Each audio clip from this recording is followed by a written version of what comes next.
Vamos começar, nós somos 28 pessoas já aqui na sala, daqui a pouco está chegando mais gente. Sejam bem-vindos, boa noite a todos. Eu sou a Marcela, eu sou professora substituta de Didática e Prática de Ensino da Faculdade de Educação de Língua Portuguesa e Literaturas da Faculdade de Educação da UFRJ. E eu também sou professora de Língua Portuguesa e Literaturas da Educação Básica. É uma alegria muito grande estar aqui hoje, conversando sobre um tema tão importante, principalmente no contexto que a gente tem vivido, importante sempre. Eu acho que é um tema que a gente deveria dar atenção aí sempre, estar sempre atento, e principalmente agora, em que a gente aí se solidariza com tantos indígenas que têm falecido vítimas do coronavírus, E a nossa conversa de hoje é com a professora Cristiane Oliveira, Jandaia Pataxó, e com o professor Paulo de Tássio Borges da Silva. Então, professores, sejam bem-vindos. É um prazer tê-los aqui hoje, nessa noite, para que a gente converse, Como eu disse um pouquinho antes da gente iniciar, nós temos aqui professores da educação básica, alunos da graduação da licenciatura da Letras da UFRJ. Então, eu acredito que os conhecimentos de vocês, a experiência de vocês vai ser de grande valia para que a gente enriqueça aí a nossa prática docente, para que a gente melhore também, como pessoas aí nesse cenário tão complicado que a gente tem vivido. Então, sejam bem-vindos, sintam-se à vontade e acolhidos aí pelo Conversas com quem gosta de ensinar. E aí a gente combinou, então, de começar com a professora Cristiane. Tudo bem?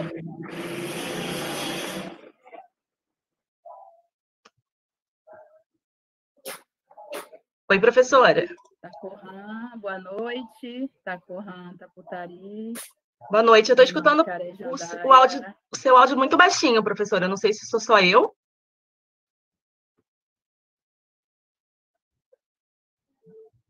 Tá dando para ouvir? Tranquilo? Agora melhorou, sim. Agora sim. Era meu volume que estava baixo. Agora está perfeito, imagina. Tacorã, Arnama Care Jandaia e Macaé Pataxicaí.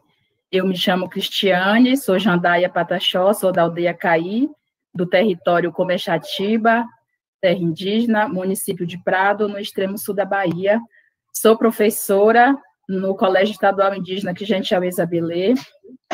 Trabalho na gestão, atualmente estou na gestão da escola, atuando na coordenação junto aos professores de língua Pachorrim.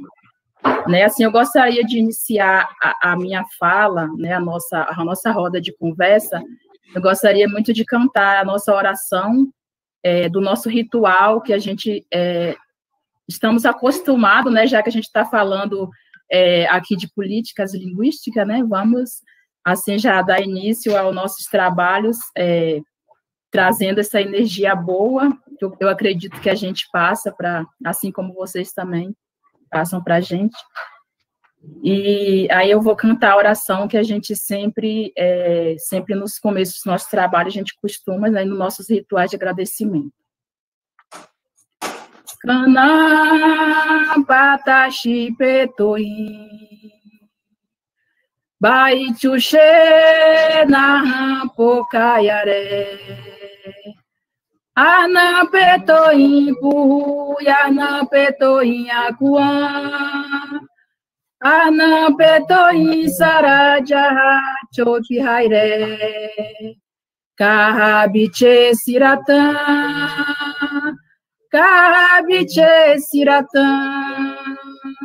Kabiche siratã, Jahauípe apoio Itmaion. Na minha aldeia tem beleza sem plantar.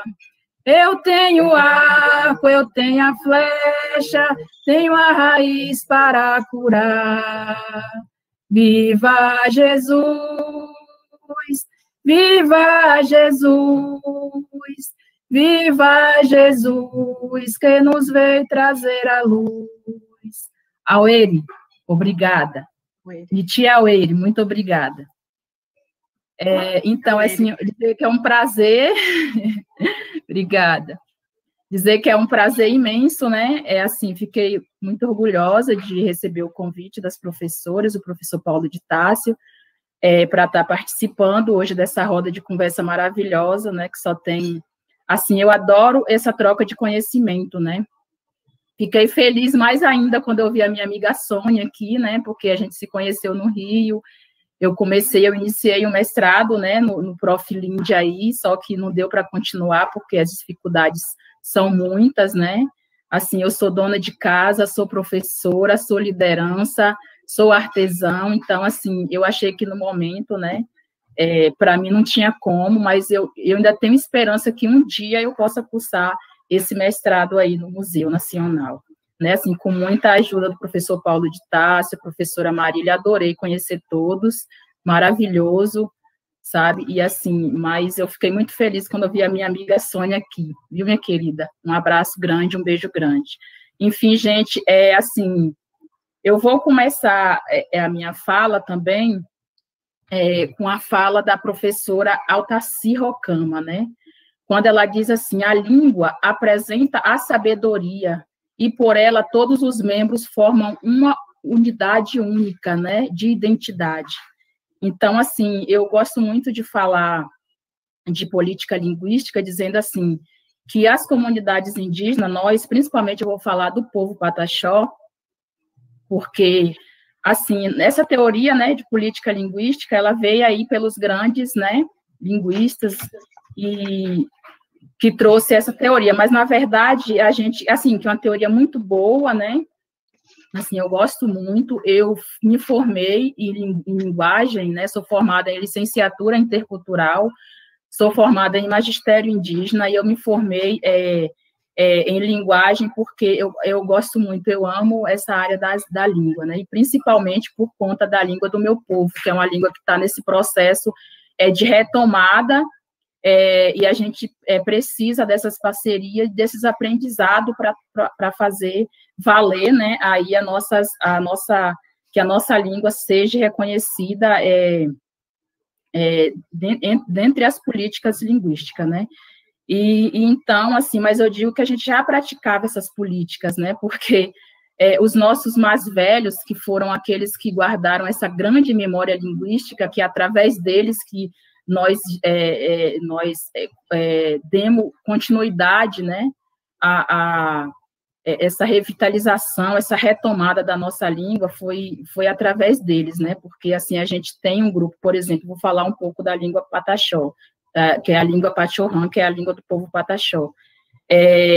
Quando nós iniciamos, em 1988, o processo de retomada da língua, quem foram nossos mestres professores e são até hoje são os nossos mais velhos, né? Eles que guardaram essa grande memória linguística aí. Então, quando eu digo que eu defendo muito, gosto muito do termo que a escola, por exemplo, ensina a língua, né? Hoje, por exemplo, nós temos na nossa matriz curricular o ensino da língua indígena, mas assim, eu acho que a escola só não dá conta de fazer isso, né? De fazer esse trabalho da retomada da língua.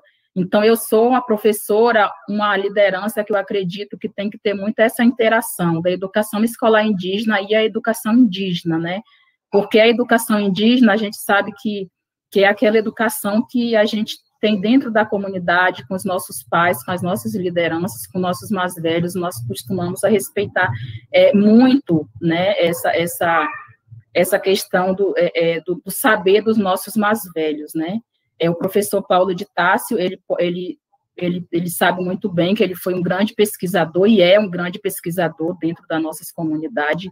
Então, ele sabe, assim, o quanto nossos mais velhos são importantes no caso, nessas pesquisas, nesses saberes, né? E aí, quando eu digo aqui que a gente já praticava, né, já fortalecia, na verdade, essa política linguística com nossos mais velhos, eu sou exemplo disso, porque, no caso, eu nunca esqueci, né, nós, na verdade, nós fomos obrigados, o povo Pataxó, assim como, assim, eu acredito que 90% dos povos indígenas do Brasil foram obrigados, né, a esconder a sua língua, as suas práticas culturais, por conta aí do colonizador e o medo do preconceito, e até hoje a gente sofre esse preconceito, né, mas hoje a gente sabe lidar de uma forma melhor.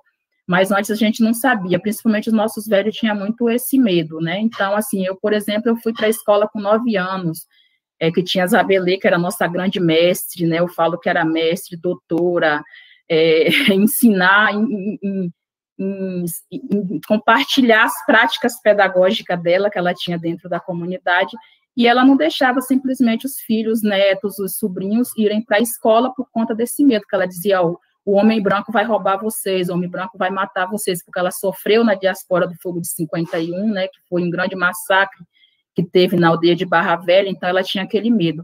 Mas ela tinha as suas estratégias, das suas pedagogias para estar trabalhando com a gente. Então, por exemplo, no meu trabalho de conclusão de curso da minha graduação, eu falo do Voos da Sabedoria, né? É a prática do ensino da língua patiorrana na escola, no Colégio Estadual Indígena, que a gente, às vezes, a Belê, falo, porque é a escola que eu trabalho. Então, eu trago muito isso. Quando eu falo de voos na sabedoria, eu quero dizer dos voos que Isabelê praticava, né? Dos voos, dessa prática que ela procurava, não sei, ela inventava as práticas pedagógicas, né? E hoje a gente vê nossos professores, às vezes, ainda tem essa dificuldade, e o espaço está ali, tudo ali, e às vezes nós ainda temos essa dificuldade de inventar, eu vou falar assim, de inventar essas práticas pedagógicas, e ela não tinha essa dificuldade, ela inventava, ela fazia, por exemplo, uma das práticas que ela muito utilizava, ela fazia todas as sextas-feiras, ela fazia as rodas do auê, as rodas de fogueira, ela amava fazer a culinária pataxó, que ela oferecia o peixe na patioba, o beiju, o cauim, então ela fazia, além dela ensinar a língua, ela ensinava também a importância da gente ter viva essa cultura internalizada dentro da gente, né? Então ela fazia essas rodas e simplesmente ela trazia as palavras soltas, né? As palavras em patiorrã, do povo pataxó, ela trazia, mas era de uma forma que a gente nunca conseguia esquecer. Então, ela trazia banana, aipim, ela falava tapitá na roda, quando começava, ela falava tapitá, que é banana, eu tinha que pegar a banana, né? Se eu pegasse um alimento errado, eu já não participava do banquete. Então, além de tudo, ela fazia uma chantagem boa, né?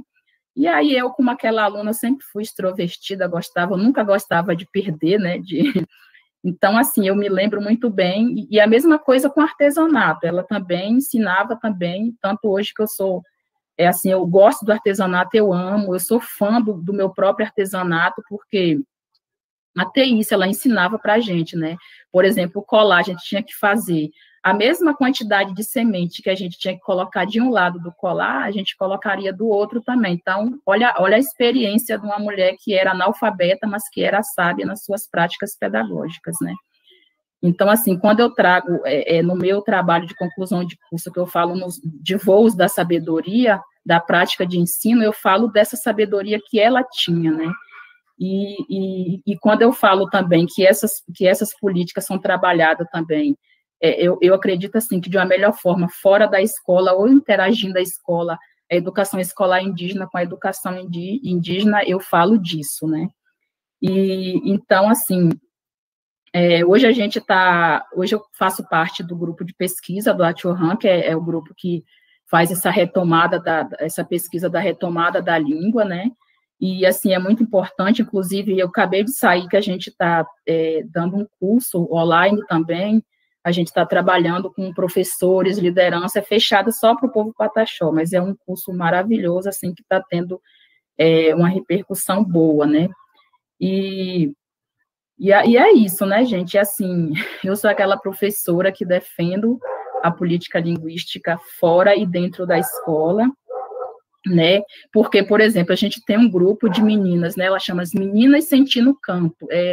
Vocês podem até se inscrever, já vou fazer a propaganda. Ela tem o canal delas no YouTube, Jovens Indígenas da Aldeia Caí, Meninas Sentindo Canto. Então, elas mesmo, no início, eu dei aquela ajudinha, né? Eu ajudava elas a transcrever as músicas, porque, né, tem toda aquela parte da gramática, da língua e tal. Então, eu dei aquela forcinha. Hoje eu me sinto orgulhosa de ver elas fazer isso sozinha, né? Elas compõem a música delas, elas passam com o patiorrã, elas cantam no patiorrã. né? Então, elas contam toda a história que a gente vivenciou e vivencia dentro do nosso território. Elas contam essa história através da música, são muito lindas as músicas delas, elas trazem no português, trazem no pachorrã.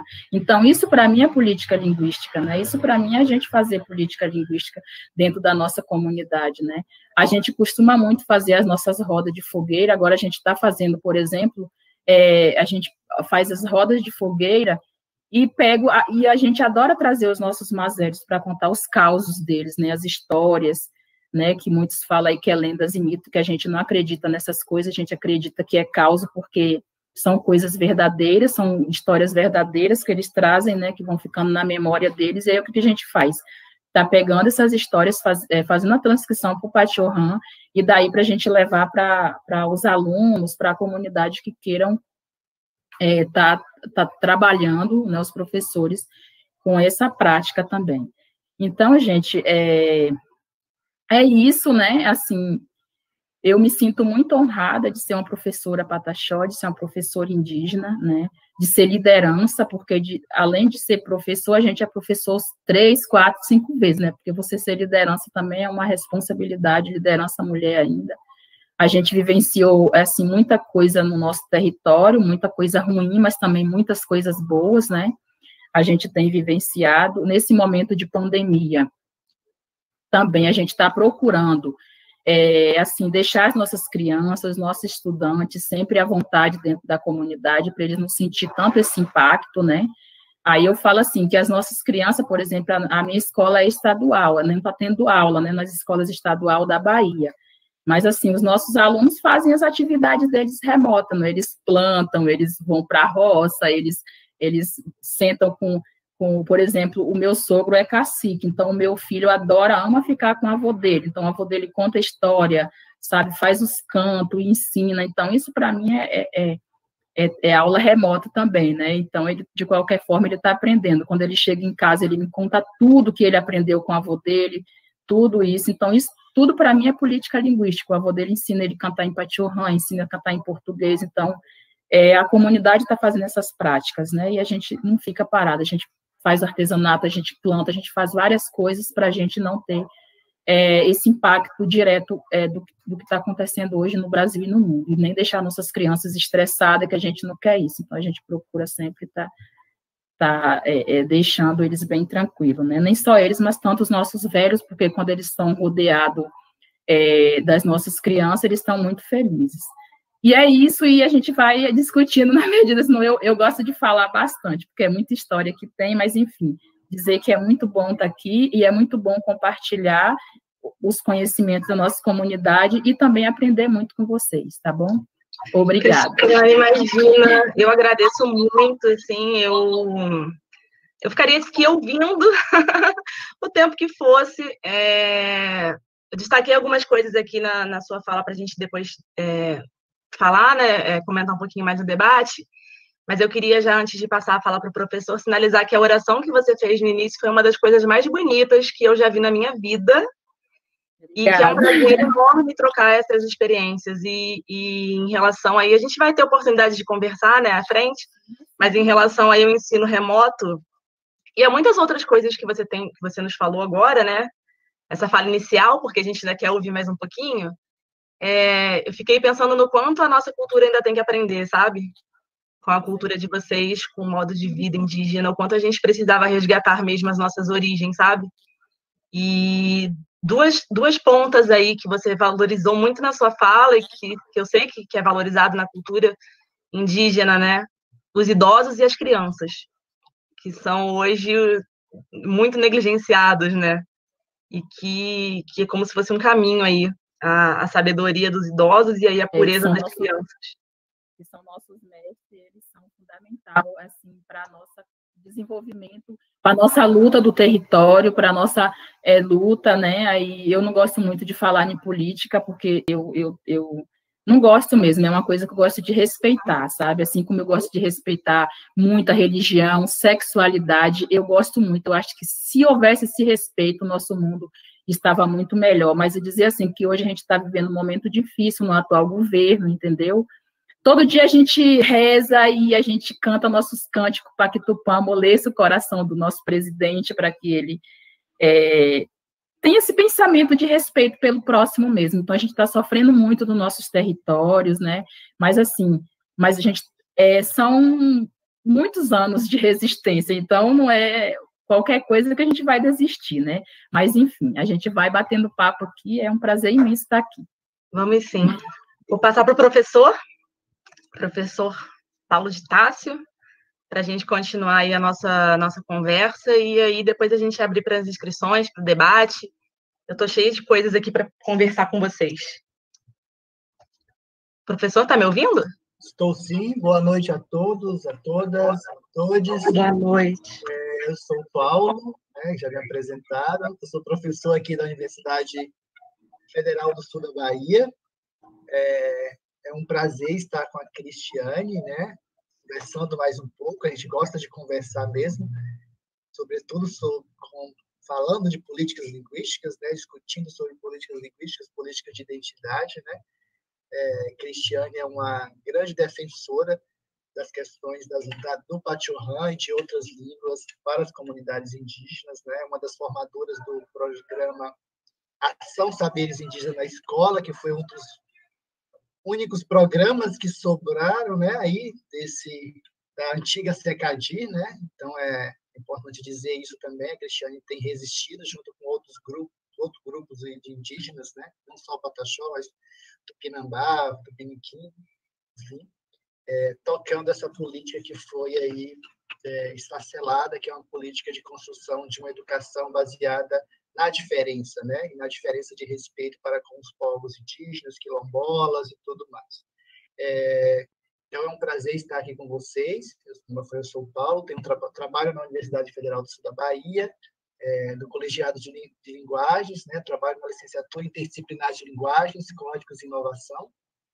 E na licenciatura de Linguagens, eu venho trabalhando com línguas indígenas, né, biografias linguageiras, autoetnoliteratura e linguística queer, né, são os meus campos de atuação aí dentro do Colegiado de Linguagens, né. E meu primeiro contato com as políticas linguísticas, né, foi com o povo Pataxó, né, foi lá que eu comecei a trabalhar com eles em 2006, com a Cristiane, com a Zabelê, que é uma das matriarcas do povo Pataxó, que faleceu em 2012, né? Mas que deixou um legado muito grande para o povo Pataxó por ser uma das principais lembrantes da língua Pataxó, né? Então foi Zabelê que ajudou a reconstruir o que eles chamam hoje de Pachorrã, né? Essa língua Pataxó. Então, Zabelê, junto com outros troncos velhos, né? A Cristiane vai chamar de lembranças, vai chamar de troncos velhos, não foi Zabelê, junto com outros troncos velhos que conseguiram ali na região de Cumburuxatiba construir políticas linguísticas e também políticas de identidade. Então, a avó de Cristiane, Dona Buru, a própria mãe da Cristiane, Dona Jovita, né? E outros ali que circularam e ainda circulam pelas comunidades Pataxó ali, do extremo sul da Bahia, na região do Prado, na região de Cumburuxatiba ali. Então, esse foi o meu primeiro contato quando eu ainda estava na graduação na Universidade do Estado da Bahia e que começava a fazer pesquisas naquela região, né? Depois a gente começou a fazer um trabalho de diagnóstico etnolinguístico na comunidade Tupinambá de Olivença, junto com o povo Tupinambá, né, com o professor José Carlos, e aí apresentamos esse diagnóstico no primeiro encontro de línguas indígenas da Bahia, na UESB, que aconteceu em 2010, com a professora Consuelo Costa. Então, foram esses trabalhos que a gente foi registrando junto às comunidades, né? Depois eu comecei a trabalhar com o povo Guarani, o povo Tupiniquim do Norte do Espírito Santo, pela Ação Saberes Indígenas também, por esse programa do MEC. Começamos a trabalhar a produção de materiais didáticos em formato bilíngue, português Guarani para o povo Guarani e português Tupi para o povo Tupiniquim, né? Então, foram alguns trabalhos com políticas linguísticas nas comunidades indígenas, né? Falar de políticas linguísticas é falar de políticas de identidade, sobretudo para os povos do Nordeste, né? O povo Pataxó é um dos povos do Nordeste, né? Então, é preciso falar de política de identidade, quem são esses povos, né? Os povos do Nordeste, até a década de 90, eles foram povos que foram tomados como povos esquecidos, né? A antropologia brasileira ela dizia, por exemplo, que no Nordeste não tinha mais indígenas, ou, aliás, tinham poucos indígenas, e a única língua que era falada no Nordeste brasileiro era a língua Iatê do povo Funiô. Até hoje, se a gente pegar livros, né, de linguísticas e línguas indígenas, a gente vai ver que citam apenas o Iatê, que é a língua do povo Funiô, lá de Pernambuco, como a única língua indígena falada no Nordeste brasileiro, né? O que a gente tem discordado muito, né? A gente, que eu falo, eu, alguns outros pesquisadores, a própria Cristiane, pesquisadores indígenas, né? Como assim dizem que a língua pataxó está morta, se o povo pataxó tem falado essa língua diariamente em suas comunidades, se o povo pataxó tem trabalhado essa língua nas suas escolas, se o povo pataxó agora, nesse período de pandemia, está com um curso imenso, né, com mais de 200 participantes, com o curso de Pachorrão, por exemplo, pelo Meet também e outras plataformas digitais. Né? Então, como a gente pode dizer que uma língua dessa é morta, se essa língua promove todo esse movimento nessas comunidades, né? E não só os pataxó, a gente vê pelo Nordeste brasileiro outros povos também construindo políticas linguísticas chamadas política de retomadas linguísticas, né? O povo pataxó não vai falar de política de revitalização linguística, mas o povo pataxó tem falado muito de política de retomada linguística, entendendo língua aí como território, né? Como língua como território também de construção de identidade, né? Como uma forma de construir, de retomar a identidade a partir da língua, que é considerada aí um território cultural também, né? A Cris falou muito bem, né? Na década de 50, o povo pataxó teve essa diáspora pataxó, que foi esse fogo de 51, uma emboscada violenta na última aldeia que estava ali construída no extremo sul da Bahia, onde esse povo dispersou, né? Dispersou pela região e por outros estados, né? E essa dispersão ela não foi uma dispersão à toa, né? A dispersão desse povo ali naquela região foi mais para tirar esse povo desse território ali, construir cidades e por aí vai, né? Então, ao lado dessa dispersão também houve processos de epistemicídio, processos de linguicídios aí, uma vez que o povo pataxó teve que deixar de falar a sua língua, assim como outros povos do Nordeste que estiveram na frente do processo de colonização, tiveram também que deixar de falar as suas línguas e também tiveram que deixar de serem indígenas, né? Se assumindo como caboclos. Então, se a gente chegasse na região aqui do extremo sul da Bahia, a partir da década de 50, depois do fogo de 51, se a gente perguntasse a uma família pataxó se ela era indígena, ela dizia sempre que não, que ela era cabocla, que tinha uma descendência indígena, mas não era indígena, né? Talvez seja por isso que a antropologia, até a década de 90, ela vai dizer que não existe índio no Nordeste, né? E a partir aí da década de 90, depois da Constituição de 88, o que a gente vai ver são vários povos indígenas surgindo no Nordeste brasileiro, né? A Bahia, que era tida como um estado sem povos indígenas, por exemplo, hoje tem 22 ou 23 povos, né, localizados na Bahia, né?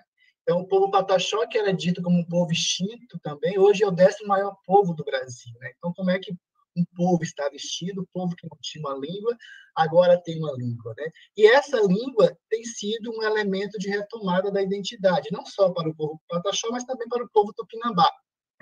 Alguns antropólogos, alguns outros teóricos vão dizer que os povos indígenas do Nordeste que deixaram de falar a sua língua, entre aspas, têm produzido esse fenômeno de retomada, de revitalização linguística, porque querem se afirmar como indígenas, né?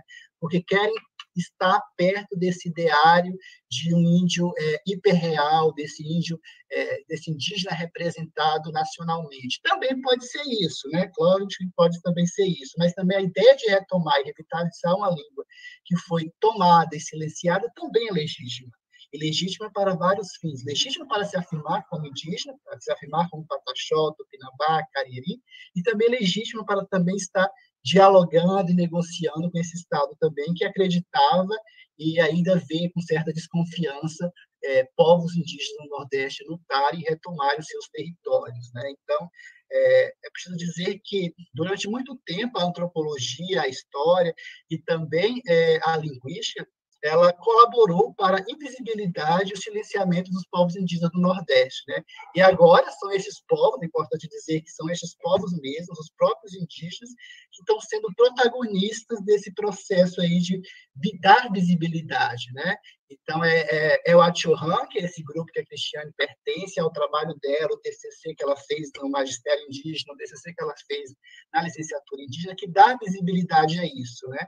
Porque até então, o que a gente vê pessoas e teóricos dizendo e virando a cara para eles: vocês estão inventando a língua, essa língua não existe. Como assim? Que língua é essa? Né? Mas não tinha morrido? Né?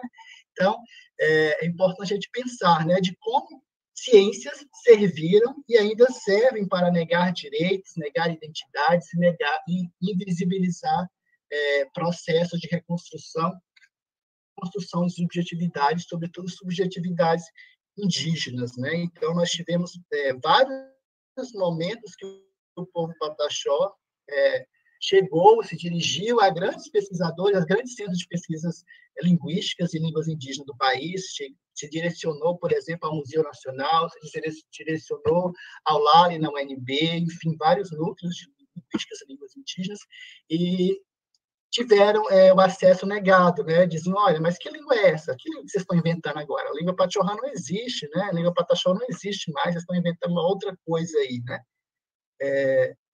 E muito num processo de colonizar também esses processos que têm sido feitos por esses povos, né? Então, agora que a linguística passa a interessar pelo trabalho que tem sido feito pelos Pataxó, né? Agora, a retomada e a revitalização de línguas indígenas interessa a linguística brasileira, né? Porque até então, como eu falei, isso era visto com desconfiança, né? E se a gente pegar experiências norte-americanas, isso é feito há décadas, né? E é feito há décadas com a chancela de universidade, com os respeitos das universidades que estão lá, né? Agora que a linguística brasileira viu como um filho de pesquisas, de ganhar edital, uma série de coisas, e começou a se interessar por esse trabalho. Mas que bom que se interessou, né? Que bom, né? Nós tivemos ano passado o Ano Nacional Internacional das Línguas Indígenas e conseguimos construir muita coisa, né? Por exemplo, ano passado a gente teve no Museu Nacional o evento 60+1, né? Comemorando a linguística na UFRJ, né? Então, uma instituição que teve na sua história a negação dos direitos do Pataxó de retomar e de reconstruir a sua língua, convidou duas Pataxó para estarem presentes na mesa, contando as experiências de retomada e de revitalização linguística. Então, isso é muito bom, né? Então, isso é muito histórico também, né? Para esse momento que a gente está vivendo. Se, por um lado, a crise denuncia esse governo que tem cada vez mais acabado com os direitos, né, dos territórios, direitos da educação escolar indígena, direito à diferença, né? A gente também tem conseguido fazer e construir muita coisa, né? Eles mesmos têm conseguido construir muita coisa. Conseguir construir um curso, por exemplo, que eles não tinham nem... que não imaginavam que fosse possível. A Nari disse numa live semana passada, né? Era muito difícil sempre juntar pessoas para construir oficinas de Pachorrã, oficinas de linguística, e elas não imaginavam que era possível, por exemplo, fazer como eles estão fazendo agora, né? Construir curso como eles estão construindo agora, e que tem possibilidades também, e que também é uma política linguística, né? Então, eu, mais uma vez, agradeço por estar aqui, porque eu acho que um momento necessário para a gente falar de políticas linguísticas, para a gente falar políticas de identidade, né?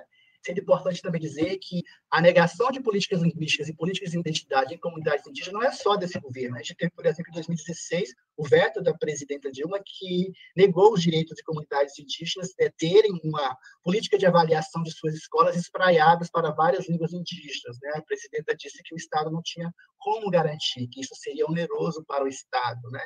Então, foi uma grande derrota para a gente que trabalha, que constrói políticas linguísticas para comunidades indígenas no Brasil, né? Tivemos também um inventário aí que foi construído pelo Ministério da Cultura, mas não deu lugar, por exemplo, às línguas indígenas que estavam sendo retomadas, né? Ficou muito focado nas comunidades indígenas do Centro-Oeste e do Norte, não dando visibilidade, por exemplo, aos processos que os processos linguísticos dos povos do Nordeste. Eu vou falar do Nordeste porque é esse o grupo ao qual eu pertenço, o grupo ao qual eu trabalho, pesquiso, o grupo que eu estou localizado, né?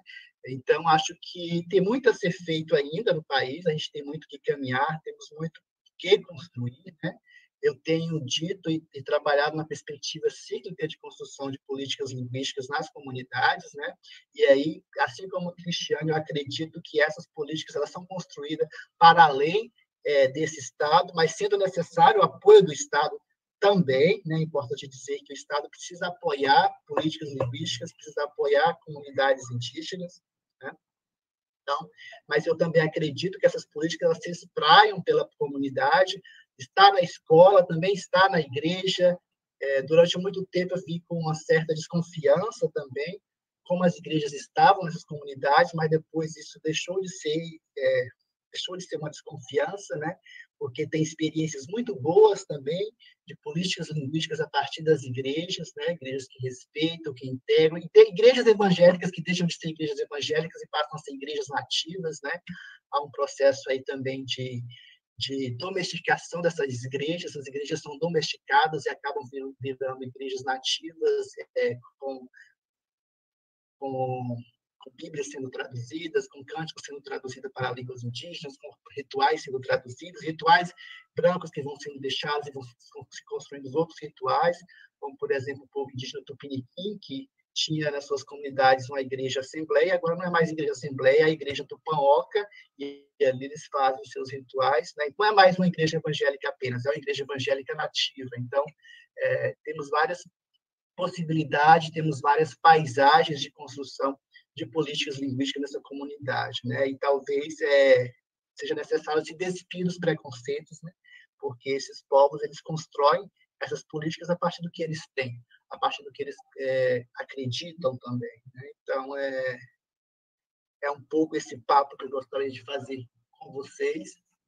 E, no mais, a gente pode abrir para as perguntas e eu acho que a gente pode estar interagindo. Eu acho que fica melhor do que eu estar falando. Professor, muito obrigada. A gente agradece, né? Agradeço muito em nome do Conversas com quem gosta de ensinar. Fiquei pensando também em muitas das coisas que vou tratar por você, porque é um pesquisador aí tão jovem, professor e pesquisador tão jovem, sobre esse acesso à universidade, né? Enfim, isso me tocou bastante, como os indígenas precisaram adentrar a universidade para que eles tivessem não sei se legitimada, mas assim, a sua cultura, e a gente sabe que a língua passa por tudo isso, né? Legitimada, porque, de uma certa forma, a faculdade negligenciou isso, né? Por bastante tempo. E aí, queria saber um pouquinho de como é isso por parte também dos colegas, né? Dos que estão no entorno, assim, e de como foi o seu acesso à comunidade. Porque, às vezes, também me incomoda um pouco essa coisa do pesquisador que adentra determinados territórios, né? Com esse olhar investigativo, e eu não sei como determinadas culturas recebem isso, como os povos recebem isso. Então, queria que você falasse um pouquinho para a gente sobre isso. Então, eu moro no território que é um território indígena, né? Eu sou do extremo sul da Bahia, eu nasci no município de Medeiros Neto, né? E apesar de um olhar de estranhamento da comunidade local para com os povos indígenas da região, todo o extremo sul baiano, ou todo sul baiano, ele é indígena, né? Então, a gente tem sempre presença da região de Medeiros Neto, Teixeira de Freitas, nós temos sempre presença do povo Machacali e do povo Pataxó. O povo Pataxó circula nesses municípios a todo momento, circula em Itamaraju, circula em Teixeira de Freitas, circula, enfim, todo o sul, extremo sul da Bahia, o povo Pataxó está circulando, né? Tanto para trabalhar, para fazerem outros serviços, para estudar, enfim. Então, é uma presença constante desses povos na comunidade. Eu fui ter acesso à comunidade indígena mesmo esses povos circulando ali e sendo invisibilizados nessas regiões, nesses municípios, quando estão circulando. Eu só fui ter acesso quando eu estava fazendo a graduação, né? Então, foi a partir daquele momento que eu tive acesso, junto com o projeto de extensão da Universidade do Estado da Bahia, E, a partir desse momento, eu comecei a trabalhar com a comunidade. Teve uma aceitabilidade muito grande, né? Nunca teve nenhum estranhamento da comunidade para comigo, né? Sempre foi uma relação de muito respeito, né? E que hoje, já com mais de 15 anos, né? Se tornou uma relação de amizade também, de companheirismo, né? Enfim, uma vez que essas relações vão se dando a partir dessas vivências que a gente vai tendo um com o outro, né? Vivências de, como a própria Cristiane falou, vivências de respeito, de conhecimento, de aproximação, de entendimento do meu limite, né? Enquanto Paulo, da Cristiane também, do entendimento dela de limite, ou de outros pataxós que eu conheço e convivo também, mas também no entendimento de limite, mas também de respeito mútuo, né? De respeito para um com o outro, né? Por isso que eu falei que, durante muito tempo, a ideia de igrejas evangélicas e comunidades soou estranho, né? Mas eu também tive que respeitar, e esse estranhamento precisou dar lugar, porque tem professores e professoras evangélicas, por exemplo, maravilhosos, que constroem políticas linguísticas, que constroem seu trabalho na comunidade, e o fato de serem evangélicos, enfim, não muda muita coisa, né, nesse trabalho, né, nesse processo. Então, acho que é importante pensar por aí, né? Mas a minha relação sempre foi essa, de muito respeito, de muita amizade, né? Eu fiz a minha graduação, meu TCC foi com a comunidade Pataxó, minha especialização também foi com a comunidade Pataxó, o mestrado em educação também foi com a comunidade Pataxó, o mestrado em linguística e línguas indígenas foi com o povo Pataxó, e o doutorado também foi com a comunidade Pataxó. Então, tem um vínculo de pesquisa. Eu digo que a comunidade Pataxó me formou, me construiu, né? Então, muito do que eu sou hoje, tanto profissionalmente, mas também pessoalmente, com identidade, espiritualidade, né? Foi construído com eles também, né? Então, aquilo que eu acredito, aquilo que eu respeito, aquilo que eu acredito como potência de vida, e aquilo que eu sei de humanidade, eu aprendi também com eles, né? De respeito para com o outro. Obrigada, professor. E aí eu aproveito para passar, então, nesse tom de conversa, para a Cristiane, para saber como foi, né, esse olhar da universidade, assim, como foi adentrar esse espaço em relação também aos outros professores, né? A gente sabe que tem uma relação de amizade com o professor Paulo, que foi construída ao longo do tempo, mas como foi estar naquele espaço ali onde a gente tem a língua, né, uma língua que, enfim, que é vista como se ela estivesse acima, né? E aí vocês adentram esse espaço para recuperar aquele lugar que é de vocês por direito, né? Como foi isso, assim? Como foi o olhar e a recepção dos outros professores também na universidade? Então, pois é o que o professor... Cristiane, acho que está um pouquinho baixo, né? Deixa eu ver. Acho que agora... Não estou escutando, Cristiane. Está me ouvindo agora? Agora sim, Cristiane, obrigada.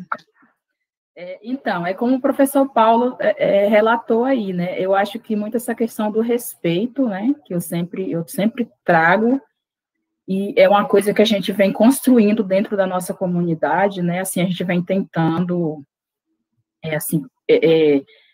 mudar, principalmente a cabeça dos nossos jovens, né? Junto com os nossos mais velhos, mudar mesmo essa questão do preconceito, principalmente, é uma coisa que a gente trabalha muito, né? Então, essa aceitação dos pesquisadores que vêm para a nossa comunidade, a gente procura ver mesmo como essa troca de conhecimento que a gente vai ter, porque, por exemplo, a gente tem nossos territórios, eu vou dar um exemplo do nosso território aqui. Nosso território, ele está no processo de fase de contestação ainda, né? Mas para esse território ele ser publicado em diário oficial, né? Ele passou por todo um processo de antropologia, e os nossos antropólogos são não indígenas, que são simpatizantes, que são parceiros, né? Assim como vocês, assim como o professor Paulo.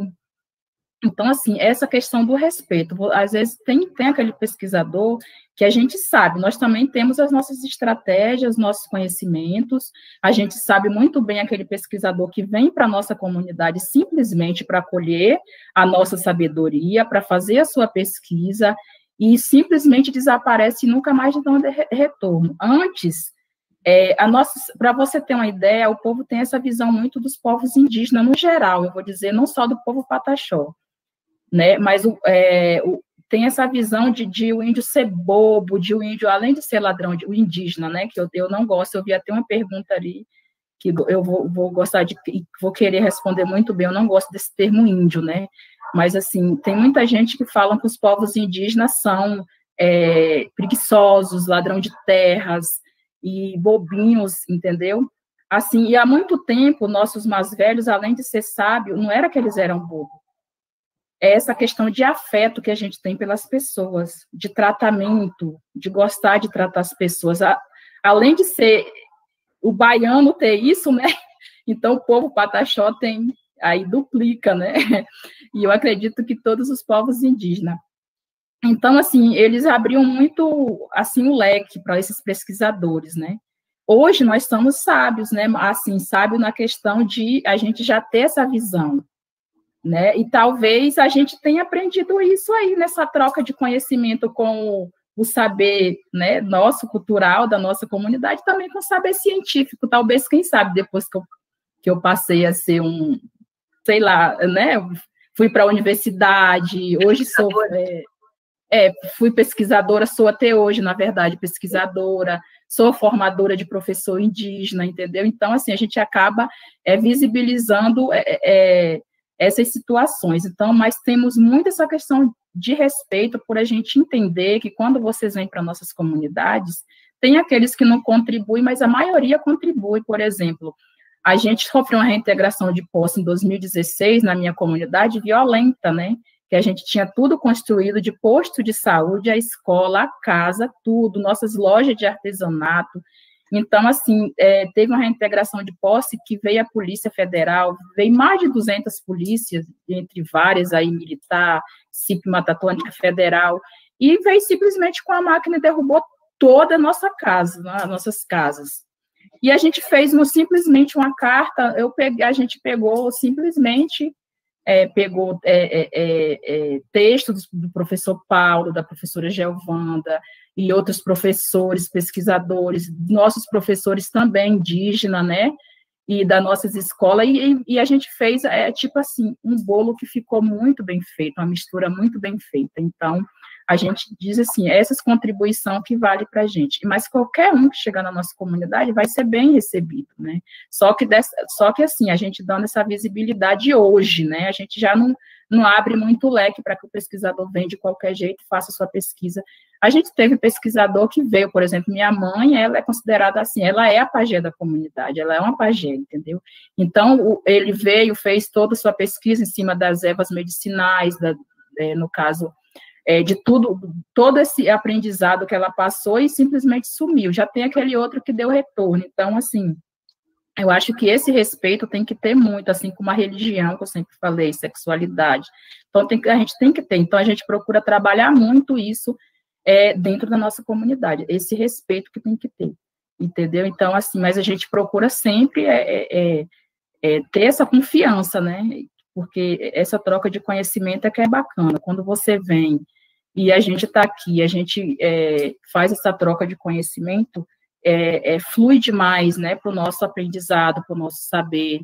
E eu acredito que a nossa cultura, ela é passada assim, por exemplo, eu estou aqui falando para vocês, tão longe, né, mas eu estou aqui mostrando a minha realidade, a realidade do meu povo, a realidade da minha escola, entendeu? A minha realidade quanto mulher, quanto mãe, quanto professora, entendeu? Então, eu acho isso para mim que é importante. E, assim, na nossa comunidade, a gente está procurando trabalhar isso, principalmente na cabeça dos nossos jovens. O professor Paulo, olha o que o professor Paulo falou, ele disse que ele chegou meio, vamos dizer, cismado, assim que a gente fala, desconfiado da igreja, né? Mas aí a primeira coisa que ele encontrou foi o quê? Um grupo de jovens indígenas cantoras, que umas é católica, outras é evangélica, mas elas não têm essa diferença, entendeu? Então, assim, a gente tentando trabalhar a cabeça do nosso jovem dessa forma e até das nossas crianças, né, para que haja esse respeito com o próximo, porque eu acredito que só assim a gente vai mudar o mundo, é através dessa educação que a gente vai mudar o mundo. Fantástico, Cristiane. Eu já estou pegando as perguntas aqui, né? Tem a pergunta da Larissa, que você destacou. Larissa, você quer abrir seu microfone para falar diretamente com a professora? A gente provoca aqui, porque a gente gosta de estar perto, a gente gosta de estar ouvindo, mas se a Larissa quiser, eu posso repassar. Então, a pergunta da Larissa fala sobre o termo, né, índio, que eu até se eu usei hoje, peço desculpas, não sei, a gente precisa desconstruir muitas coisas, né? Eu, como professora de língua portuguesa e estudiosa da língua também, aí, como vocês, eu fico pensando no quanto a gente ainda tem que desconstruir, né? E aí ela faz a seguinte pergunta. Pensando especificamente a relação entre colonização e linguagem, como o termo índio é entendido pela senhora, Cristiane? Muito obrigada por essa troca tão importante. Então, importantíssima a pergunta dela, né? Porque... Acho que ficou baixo, professora. Agora voltou. Voltou? Então, eu acho importantíssimo essa pergunta dela. Gostei, parabéns, né? É muito bom a gente estar nessas trocas mesmo. Então, esse termo índio, a gente, por exemplo, o povo Pataxó, mas eu acredito que nem só o povo Pataxó, mas os povos indígenas do Brasil, né? Quer banir, eu já falo assim, nós queremos banir esse termo, né?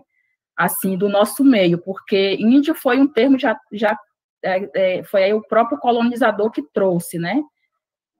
Então, eu costumo, às vezes o pessoal chega na aldeia, o turista, porque a minha comunidade, por exemplo, é muito visitada, né, por turista, e eu tenho uma loja de artesanato, e eu recebo bastante turista na minha loja, né?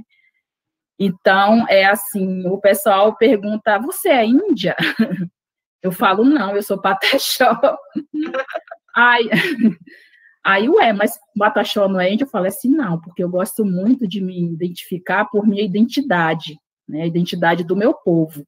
Eu não gosto de dizer que eu sou índio, porque índio foi um termo que o próprio colonizador já trouxe para colonizar aí os povos indígenas. Então, eu gosto muito de me identificar por minha etnia, por meu povo, né, que é o povo Pataxó. Então, quando eu falo do meu povo, eu já estou dizendo que ali tem uma cultura, que ali tem uma língua, que tem um povo que pertence àquele território, né? Então, eu gosto muito de responder assim, mas também, assim, que nem você falou aí, professora, que você pediu desculpa, mas até a gente mesmo na comunidade, né, a gente sempre fala, mas a gente está trabalhando, os professores procuram também trabalhar essa questão com os alunos, já aí, né, para os alunos estar aí também, seguindo nessa mesma direção de a gente se auto-identificar como etnia mesmo, né, e banir esse termo índio do nosso meio, porque a gente não se sente à vontade, a gente se sente constrangido, né, porque outro dia mesmo chegou um casal na minha loja e perguntou, você é índia? Aí eu falei assim, sou Pataxó. Não, primeiro perguntou, você é índia? Porque não parece ser índia, não. Eu falei, graças a Deus que eu não sou índia, eu sou Pataxó. Aí ele perguntou qual a diferença de índio para Pataxó. Eu falei, bom, Pataxó eu me reconheço, né, pela minha identidade étnica, pelo meu tronco linguístico, meu tronco macro-G, pelo sobrenome da minha família, entendeu? Então, tem todas essas raízes, né, minha identidade, minha cultura, meus costumes. Então, assim, eu procuro me identificar dessa maneira, porque assim eu valorizo mais a minha cultura. Aí, então, ele pediu desculpa, o casal e tal, e adorou que ia quase todo dia lá para conversar comigo. Mas, enfim, é isso, esse termo índio, a gente não gosta desse termo índio, né? Então, a gente procura se identificar mesmo como povo, como etnia, Pataxó. E é muito importante nessa fala, pensando também, eu sou professora de educação básica também, né, como eu disse no início, para a gente desconstruir isso com os nossos alunos, né? Não só na universidade, mas nas salas de aula de educação básica, né? Porque a gente encontra isso em materiais didáticos. Sim, né? Justamente na escola, nas nossas escolas indígenas, a gente recebe aí a grade, né? Recebe todo o tempo de planejamento que a gente tem. Às vezes, sempre, eu acho que acontece em todo lugar, né? A secretaria manda todo aquele planejamento bonitinho para a gente seguir regra, mas nós somos sempre ousados, sabe? A gente gosta mesmo de, já que a gente tem autonomia para isso, né? Nós já somos ousados, como o povo fala, né? Nós somos extrovertidos, e o povo ainda dá essa oportunidade que a gente gosta mesmo, né? Então, a gente faz uma farofa boa, né? Então, assim, o que vem nos livros didáticos dizendo que Cabral descobriu o Brasil, que não, a gente fala Cabral não descobriu o Brasil, Cabral invadiu o nosso território, né? Então, a gente faz aquela parte do Estado, mas também a gente provoca os nossos alunos, e aí é interessante que os nossos alunos gostam, porque vem essa discussão, e aí eles começam a pensar, realmente, Cabral, por que o Cabral chegou aqui, né? Ele já encontrou os povos indígenas, por que ele descobriu o Brasil? Não, o Brasil já era descoberto. Então, assim, é muito bom que a gente já gera ali uma discussão de aprendizado mesmo, né? Mas é muito bom. São críticas e discussões muito boas. Sim, porque nós fomos formados assim, né? Eu digo nós, eu, assim, na escola, né? O tempo inteiro lendo e, enfim, aprendendo, né? Desaprendendo dessa forma. E é muito bom que a universidade e que vocês adentrem também, né? O espaço da universidade, que a universidade adentre o território de vocês, para que a gente faça essa troca, para que esses discursos eles sejam mesmo desconstruídos, porque, assim, eu não me lembro de, na minha época de escola, eu, enquanto aluna, ter tido a possibilidade desses debates, né? Eu não me lembro disso nem na minha graduação, assim. Então, são questões muito importantes. Então, eu também, professora, eu não estudei em escola indígena, né? Porque nossa escola é recente, assim, né? Então, eu estudei na escola não indígena. Então, eu também, a mesma coisa, eu aprendi no livro, nossos livros didáticos nunca trazia nada sobre, dizia que Cabral, que descobriu o Brasil, e essa coisa toda aí, né? Nunca dizia que ali já, assim, os professores faziam uma lavagem tão cerebral na gente que a gente acabava acreditando mesmo, né? Que tudo isso aconteceu. Mas hoje, assim, já o pensamento totalmente mudado, e a gente também fazendo com que nossos alunos indígenas, né, tenham esse conhecimento, né, também da situação, mas bem bacana. E aí a Larissa fez uma outra pergunta, dessa vez para o professor Paulo. Professor, qual retorno você pode trazer para as comunidades que pesquisou, levando em consideração a problemática de tratar pessoas não brancas como objeto de estudo? Posso repetir, mas também está aqui no chat. A minha internet oscilou e eu perdi o que estava escrito. Então tá bem, eu vou repetir, professor, só um instantinho. Vamos lá. Qual retorno você pode trazer para as comunidades que pesquisou, Paulo, levando em consideração a problemática de tratar pessoas não brancas como objeto de estudo? Essa questão do retorno é muito das teorias críticas, né? Então, as teorias críticas elas são forjadas na Academia Brasileira desde a década de 70, né? Então, ela é uma perturbação das teorias críticas. Eu não trabalho, desculpa. Eu não trabalho com as teorias críticas, eu trabalho com as teorias pós-estruturais, que não tem muito essa preocupação, essa perturbação de retorno, de a ideia de emancipar o outro, né? Até porque eu não acredito que nós emancipamos ninguém, nós não desalienamos ninguém. Então, isso é uma preocupação muito daqueles que trabalham com a ideia de emancipar o outro, de ser messiânico com o outro, né? Eu não trabalho com isso, eu acho que eu não consigo muito fazer isso, né? Acho que ninguém consegue, muito menos eu, né? Então, essa não é uma preocupação, né? Nunca me preocupei com isso, né? Eu acho que esses processos e as contribuições vão surgindo no percurso, né? Vão surgindo muito no trabalho. Então, por exemplo, eu retornei para a minha região, né? Eu sou da região do extremo sul da Bahia, eu saí de lá para fazer o mestrado, fazer o doutorado, retornei, fiz concurso na Universidade Federal do Sul da Bahia, trabalho na comunidade lá, com a comunidade lá do entorno da universidade, e estou no curso de linguagem, por exemplo, e o curso de linguagem não tinha disciplinas que trabalhavam com questões indígenas. Quem criou os componentes curriculares para falar de introdução, por exemplo, às línguas indígenas, fui eu. Quem criou outros componentes para trabalhar essa questão, fui eu. Então, acho que eu tenho contribuído não para a comunidade em si, mas para para o Estado brasileiro, enfim, para aquela região ali, fazendo essa discussão, e, consequentemente, a gente está claro que contribui de alguma maneira, porque os estudantes, por exemplo, de linguagem da universidade, ao terem contato com a discussão de línguas indígenas, componente curricular, introdução aos estudos de línguas indígenas, que eu criei dentro do curso, por exemplo, eles acabam construindo outros processos de subjetivação aí, de respeito e de conhecimento para com estes povos, né? Então, eu acho que isso é muito mais potente do que eu criar, por exemplo, material que vai ser trabalhado em comunidades indígenas, eu achar, por exemplo, que aquilo que eu fiz vai contribuir a emancipar aquela comunidade. Isso me soa muito pedante, né?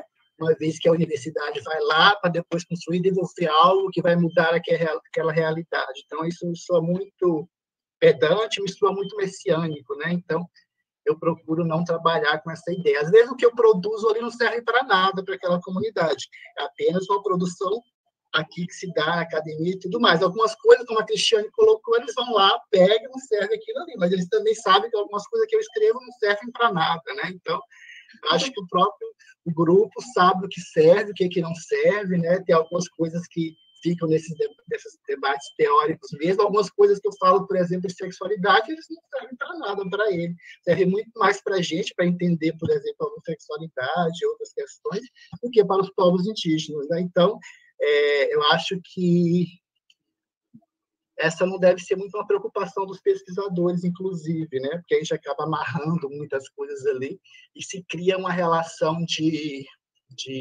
colonização, sobretudo, né?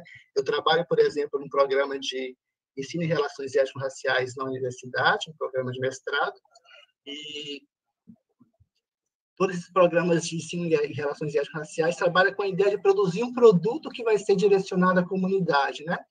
Eu sempre tenho muito incômodo com isso, né? Porque como assim? Você vai lá e depois tem a obrigação de criar um produto que vai ser destinado à escola, vai ser destinado ao quilombo, vai ser destinado à aldeia, porque você acredita que você, nesse pedestal de pesquisador, tem a capacidade de construir esse produto que vai ser depois ali direcionado, que você acha que vai emancipar, que você acha que vai desalienar, que você acha que vai criar pertencimento étnico-racial, que você acha que vai criar identidade, enfim. Então, isso me soa muito pretensioso, muito pedante, enfim, muito arrogante na relação academia e comunidades, e academia e escolas e tudo mais, né? Então, não sei. Não sei se respondi.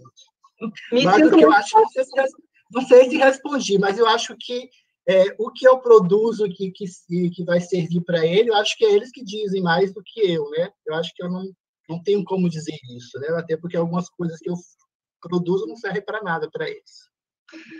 Eu não sei, e eu não tenho nenhum incômodo de dizer isso. Então, eu não sei a Larissa, professora, agradeço muito a Larissa as duas perguntas, mas eu me sinto profundamente contemplada com a resposta e concordo muito, e eu também acho que muito, a minha pesquisa ela é em currículo, eu também acho que muito do que eu pesquiso, talvez, acho que enquanto pesquisadora a gente tem essa sensação de que a gente está problematizando, e eu acho que a pesquisa ela abre o diálogo, né? E eu me sinto contemplada por quê? Porque me incomoda muito essa questão do olhar para as comunidades, não só as comunidades indígenas, mas as quilombolas, né, etc. Esse olhar de que a gente, como pesquisador, pode mudar uma realidade para melhor. Eu também acho que isso soa muito pedante e me sinto muito contemplada com a resposta. Assim. Agradeço muito. Eu só para contemplar, eu acho que era também olhar para essas comunidades como lugar da falta, né? Da falta o tempo todo e da falta que vai ser preenchida pela academia, vai ser preenchida pelo outro que está ali visitando, né? E muitas vezes não é isso, né? As comunidades têm muito mais a oferecer do que a querer da gente. Né? Exatamente. E aí, continuando aqui as perguntas, nós temos muitas perguntas. Tem uma pergunta da Sônia Camargo, que é amiga da professora Cristiane, né? Cristiane que citou no início. E ela pergunta quais são as maiores dificuldades que os professores encontram para alfabetizar as crianças. Você quer falar um pouquinho com ela, Sônia?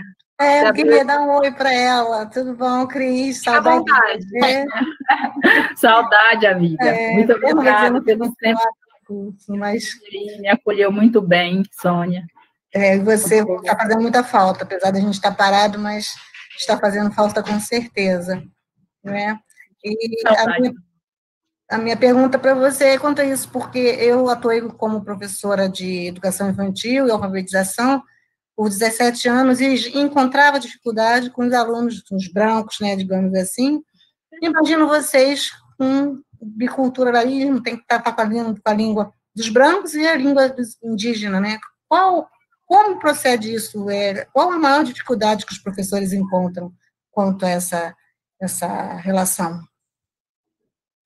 Então, assim, dificuldade a gente sempre tem, né? Mas o bom é que os nossos professores, eles lidam de uma forma tão, sabe, tão boa, eu posso dizer assim. Por exemplo, a nossa escola, ela é aberta para indígena e para não indígena, né? Então, assim, mas a gente procura, assim, não superlotar nossa sala de aula, porque a gente não tem tanto aluno na comunidade, né? Então, a gente sempre pega poucos alunos não indígenas para a escola, não por preconceito nada, porque a gente prefere, porque a gente também não tem estrutura física dentro da comunidade ainda, as salas de aulas que a gente tem, as estruturas são ocas, apesar de ser uns espaços maravilhosos, que são ocas grandes, né, que os alunos têm todo esse espaço, além da nossa natureza ali, a gente não tem aquele espaço estruturado, né, então, é uma das dificuldades que os professores enfrentam, né, mas aí, e também por isso que a gente não recebe tanto aluno, a gente dá prioridade mais mesmo para os alunos das comunidades, né, então, uma das dificuldades que os professores enfrentam na questão do bilinguismo é isso aí, de lidar com a língua portuguesa e a língua materna, que a gente pode dizer, né, que a gente sabe que, assim, a língua materna nossa é o português, né, mas nós consideramos a nossa língua materna a língua pataxó. Assim, eu sei como estudante das línguas, né, então eu sei, mas eu não posso nem falar isso, que o português é a língua mãe, porque senão minhas lideranças me pegam, meus velhos. A língua é do povo pataxó, a língua mãe é o Patiorã, é a língua pataxó.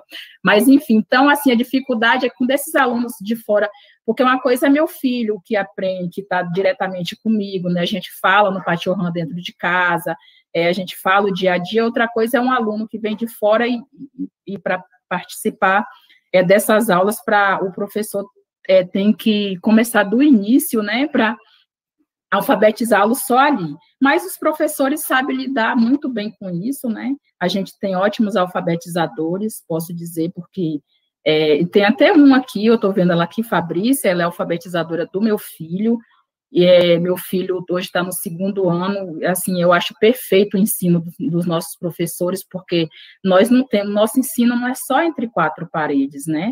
Os nossos professores, todo dia, antes de começar as aulas, eles cantam o auê, eles cantam as músicas na língua, né? Então, ensinam várias coisas para os nossos alunos. Então, toda essa prática pedagógica que eles utilizam dentro da sala de aula, que eu acho importante, né? Já fazer essa dinâmica com os alunos, os professores levam esses alunos até... O bom é que a gente tem essa matéria rica, né? Os nossos próprios velhos, os professores levam essas crianças diretamente, ou traz essa liderança para dentro da escola, para estar contando essa história, dando essa palestra e tudo. E então, eles têm todo esse mecanismo de fazer de trabalhar essa pedagogia assim, de uma forma que as crianças acabam adorando. Meu filho mesmo, quando estava tendo aula, ele quer ir para a escola de manhã e de tarde. Ele fala, de manhã eu vou estudar com a minha tia Fabrícia, e à tarde eu vou ajudar ela a ensinar os meus coleguinhas. Então, assim, é tão bom que as crianças querem estar o dia inteiro ali, né?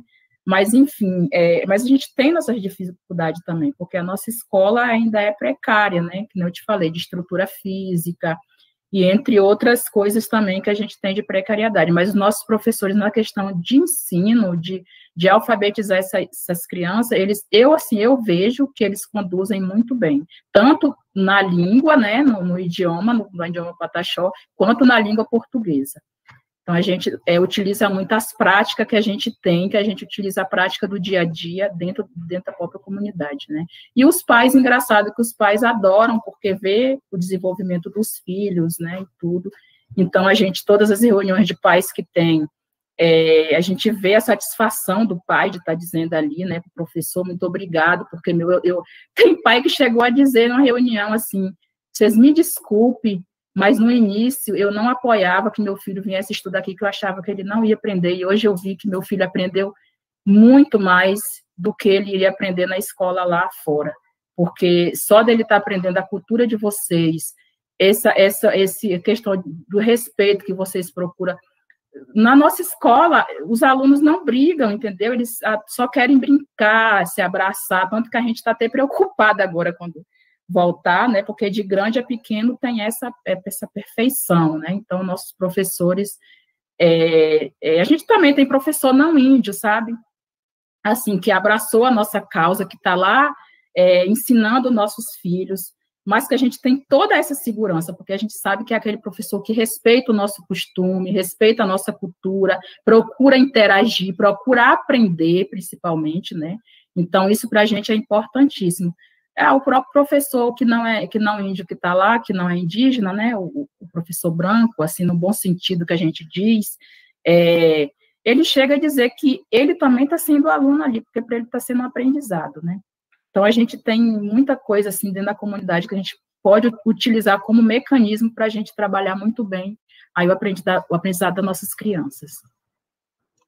Muito bom, obrigada. Deu para entender? Deu, sim. Muito obrigada, Cris, muito obrigada mesmo. A gente aprende muito com vocês. É outra realidade completamente diferente da nossa. Né? Boa sorte. Obrigada, Sônia, pela pergunta, participação aí. Eu vou passar uma pergunta da Anabelle para o professor Paulo.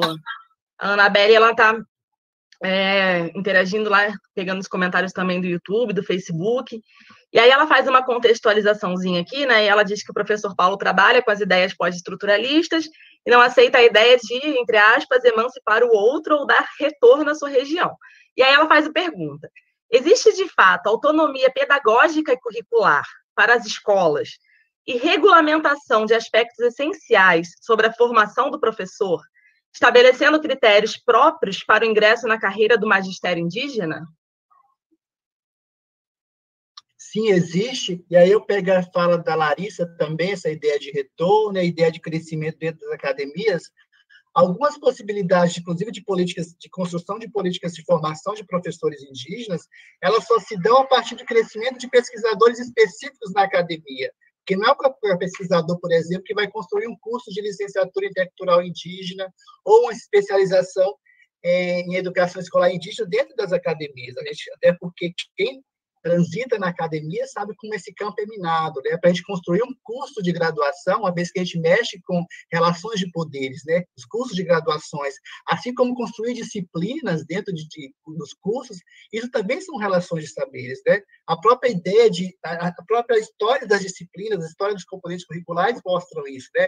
Um saber se tornar uma disciplina é algo, né, que passa por um processo muito grande, e isso está envolvido com relações de poderes. Então, muitas vezes, esse crescimento do pesquisador é o que possibilita, inclusive, construir disciplinas dentro dos cursos, é o que possibilita também construir cursos de licenciatura intercultural indígena, é o que possibilita construir especialização em educação escolar indígena, é o que possibilita construir mestrados em educação escolar para um público indígena. Né? Isso tudo perpassa pelo crescimento do pesquisador. Né? Talvez a gente esteja muito com a ideia de construir uma relação muito decolonial, e às vezes esse decolonial é muito colonial, pelo contrário, né?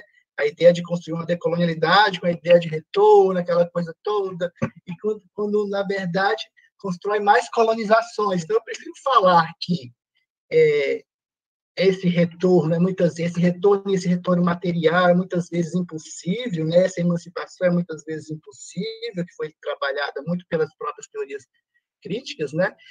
Ser sincero e não trabalhar com essa ideia, com essa demagogia que é passada o tempo todo dentro de construções de algumas pesquisas aí, né? Então, esse retorno está vinculado também ao crescimento do pesquisador, né? Algumas coisas só acontecem com o crescimento do pesquisador. Esse pesquisador precisa se tornar doutor, por exemplo, para entrar na universidade, né?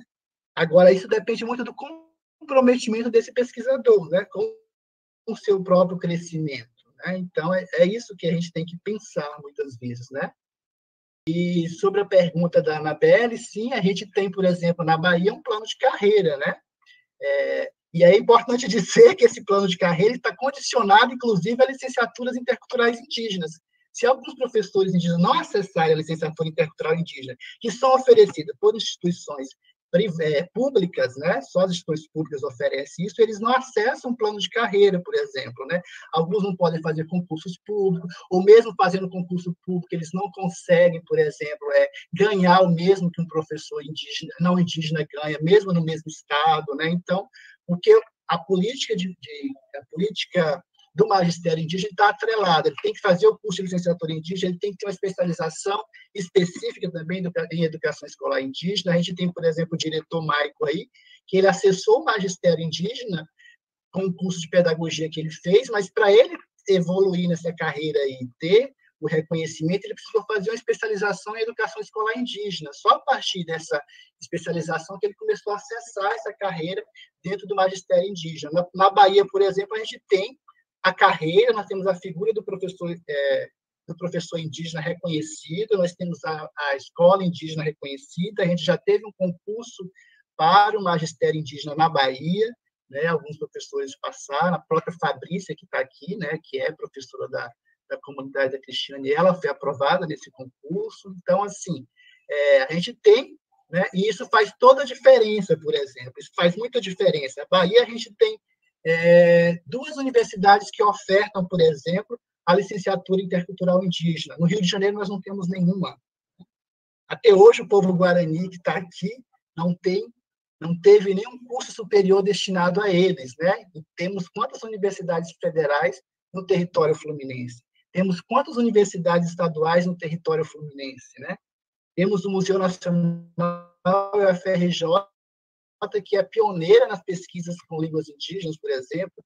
No Museu Nacional também tem a antropologia, que é pioneira nas pesquisas nesse país. E por que esses pesquisadores até hoje não criaram uma licenciatura intercultural indígena em suas universidades, né? É preciso a gente pensar aí, né? E é claro que é o Rio de Janeiro que vem, o Rio de Janeiro não, né? São Paulo, Rio de Janeiro, esse sudeste-centrismo que a gente tem na academia, que vende essa ideia de retorno, né? Entende que cobra essa ideia de retorno. Mas os próprios não construíram até hoje uma licenciatura intercultural indígena para os seus povos, né? Nem em São Paulo e em Rio de Janeiro tem. Por quê? Então, é para a gente pensar algumas coisas aí. Para a gente pensar muitas coisas, né, professor? Tem uma outra pergunta da Anabelle, direcionada aí para a Cristiane. Ela pergunta, Cristiane, quais são as estratégias empregadas pelas comunidades indígenas para fazer frente às posições de subalternidade em que frequentemente são colocadas?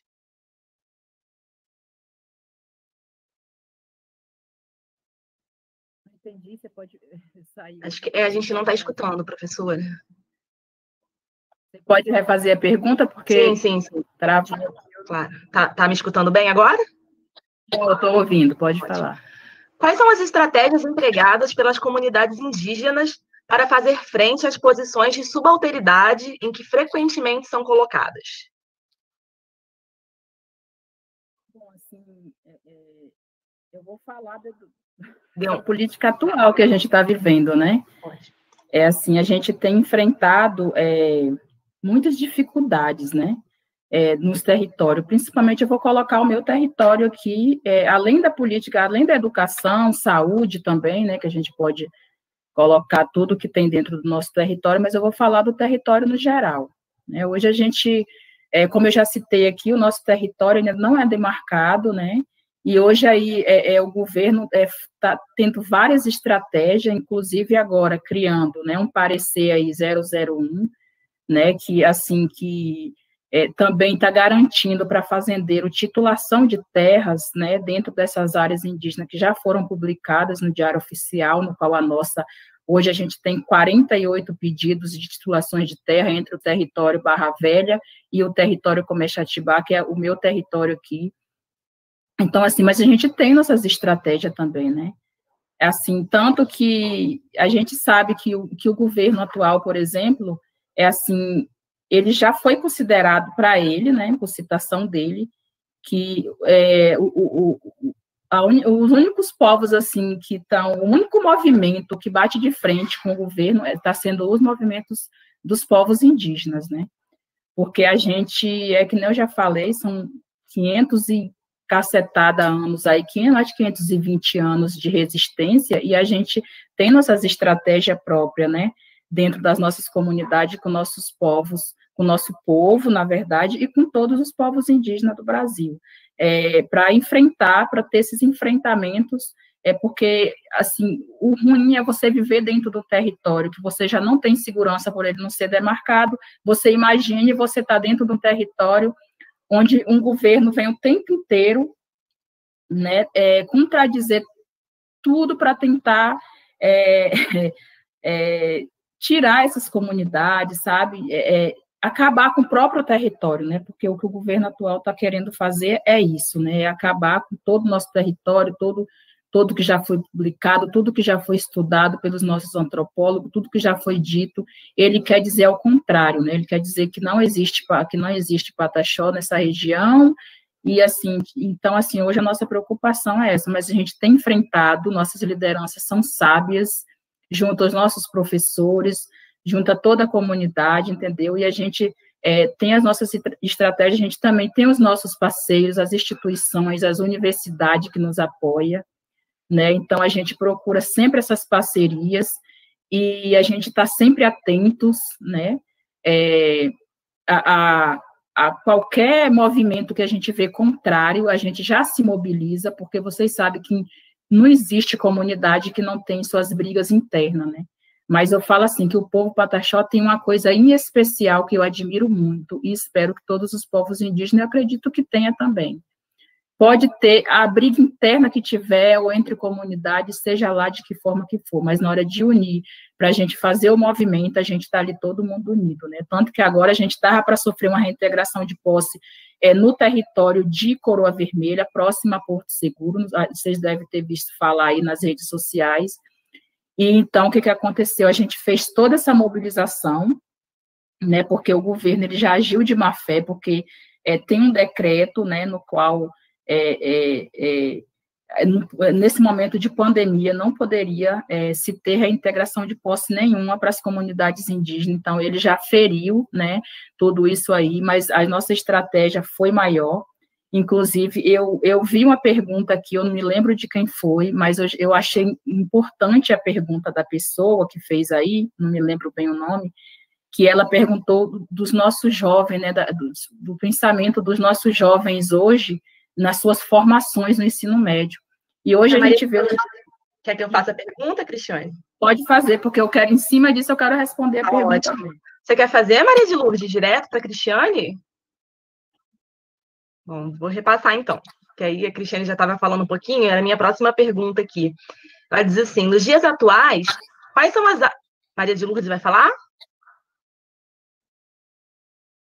Então, ela diz assim, nos dias atuais, qual é o superior que os jovens da sua comunidade Pataxó buscam estudar? A nível de ensino médio, alguns jovens buscam algum ensino técnico?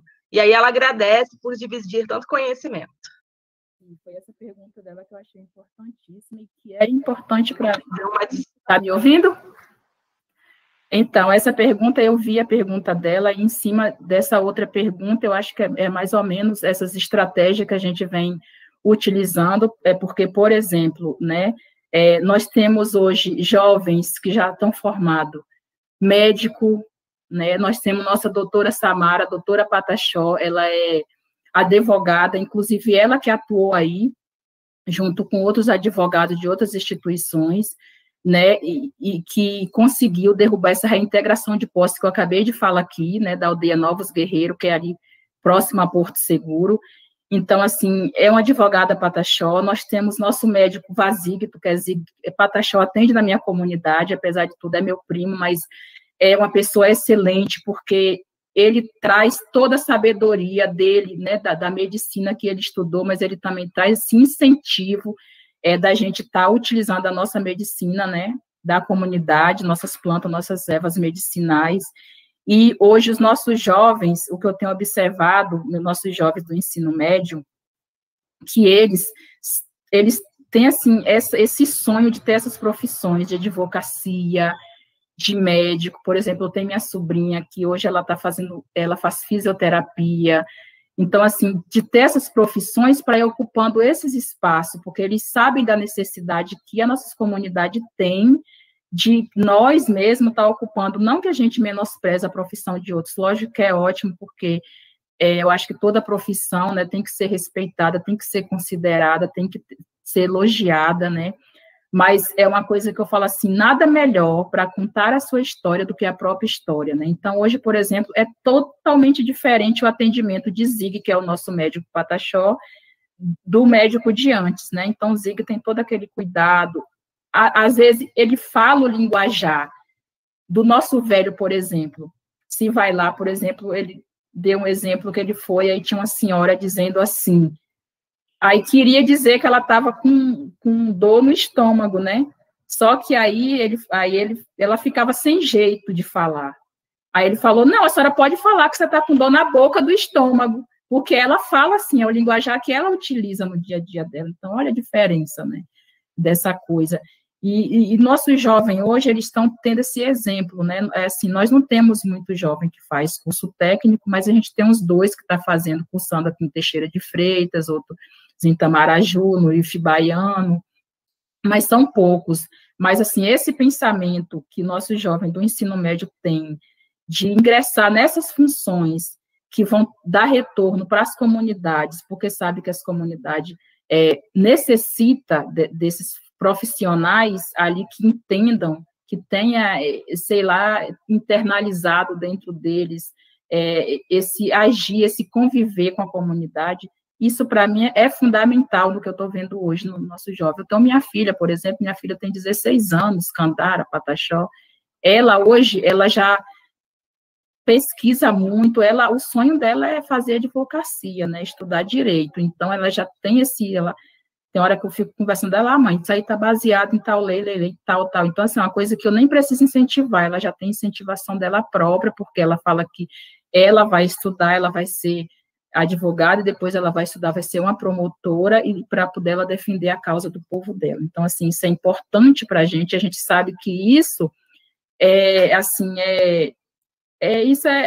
os conselhos, né, que os nossos velhos aí nos deram. Por exemplo, quando eu estudava, quando eu digo de Isabelê, depois, quando eu fui para a minha pesquisa com ela, já de magistério indígena, né, que eu falo dos troncos velhos das aldeias, então ela disse, agora sim, agora eu estou feliz, porque eu estou vendo vocês lá fora estudando e fazendo o que eu não pude fazer. Então, isso para mim foi fundamental, e os nossos jovens também estão seguindo esse ritmo hoje, mas já com esse pensamento de ter essas profissões aí para estar contribuindo com a comunidade. Eu não sei se eu respondi a pergunta dela, mas estou aqui à disposição. Muito legal, assim, é muito interessante a gente perceber que enquanto vocês adentram, né, esses outros espaços, porque quando a gente fica na faculdade de letras também, a gente tem uma visão muito reduzida, né, de que os povos indígenas estão estudando a língua, né, não que não seja importante, mas é legal ter esse conhecimento aí ampliado. Tem uma pergunta aqui da Thaís Torres. Thaís, você quer abrir teu microfone para fazer a pergunta diretamente para a professora? Thaís? Vou passar, então, para a professora. Espera aí, deixa eu... Pronto. Professora, como você vê a forma de celebrar o Dia do Índio nas escolas não indígenas? E como as escolas dos grandes centros podem colaborar para viabilizar de forma adequada os povos indígenas? Então, é uma outra situação, assim, preocupante que eu vejo, porque as escolas não indígenas, né, procura mostrar uma imagem do índio que é totalmente diferente do que né? Então, assim, por exemplo, você vê em muitas escolas, no Dia do Índio, né, eles começam a fazer aqueles cartazes, né, daqueles índios com aqueles cabelinhos todo lisinho, com aquela peninha, né, atrás, outros recortam coisa de papelão, faz aqueles cocá de papelão, né, então, assim, eu acho muito, assim, nós, na nossa escola indígena, a gente também já fez muito isso, né, no início, assim, Mas, assim, a gente começou a banir isso também, né, das nossas escolas, porque a gente, por exemplo, a gente, quando chega, a gente também não tira isso, assim, não tirou o dia que eles falam, o dia do índio, a gente trabalha o quê? A Semana da Resistência do povo pataxó, entendeu? Então, a gente pega uma semana e a gente vai trabalhar essa semana de resistência, a gente vai relembrar tudo que a gente tem passado, né, e vamos fazendo esse ensinamento, que eu acho que é daí que a gente vai começar a formar grandes lideranças dentro da nossa comunidade, porque daqui um dia a gente sabe que todos nós vamos morrer, né, no dia. Então, quando eu morrer, eu quero que meus filhos, que meus sobrinhos vão estar aqui com essa mesma coragem que eu tenho, né, de enfrentar, de fazer esse enfrentamento que a gente faz, para defender o nosso território, para defender a nossa cultura, para defender os nossos direitos, né.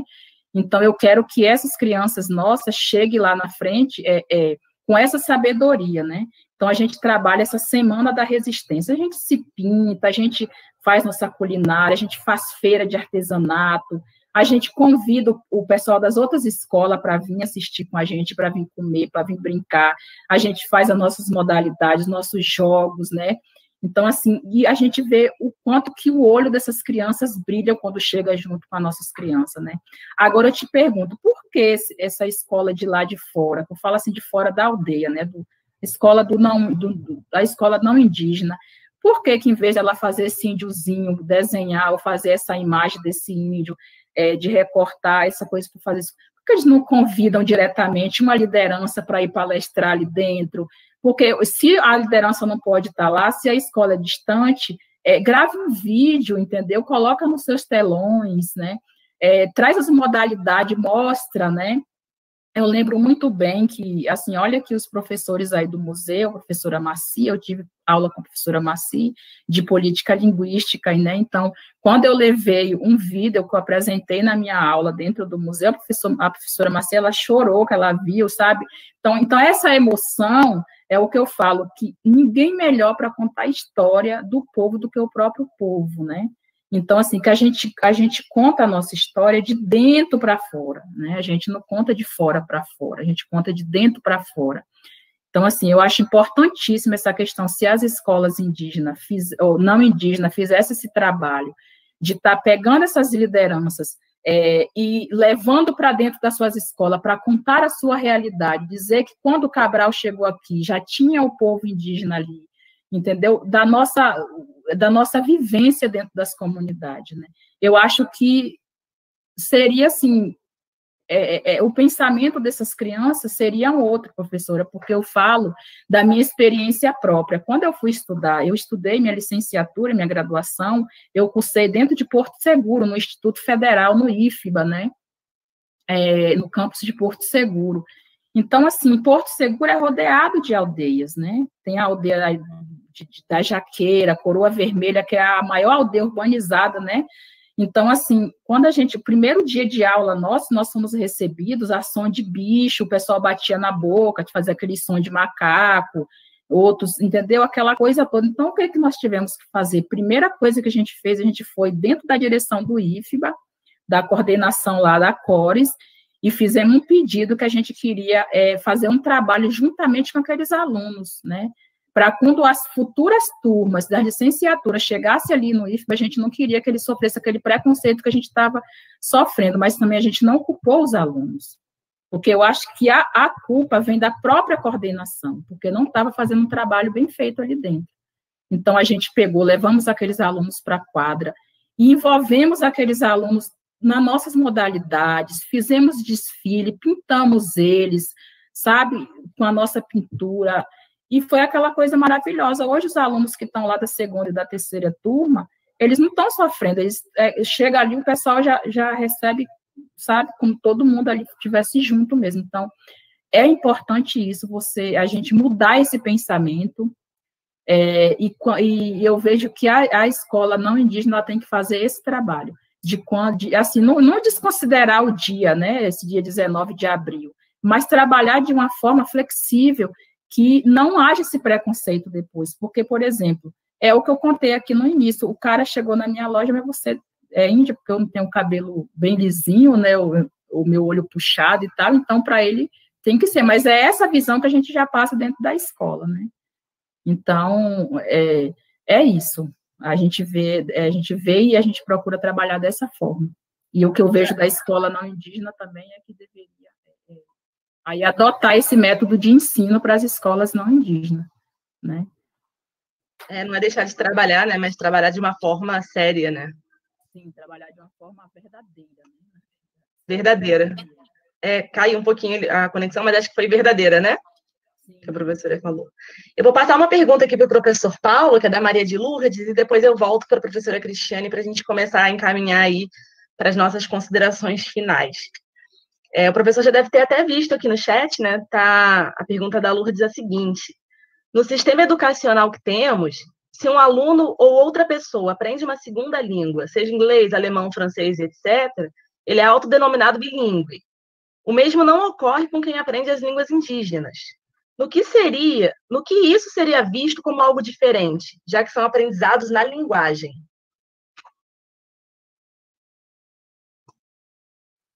Eu não sei porque, pelo que a gente vê, quando se aprende uma língua indígena, também é considerado bilíngue, né? Então, quando o indígena ele aprende português e fala, por exemplo, a língua guarani, ou a língua tupi ou pachorrã, ele também é considerado bilíngue, né?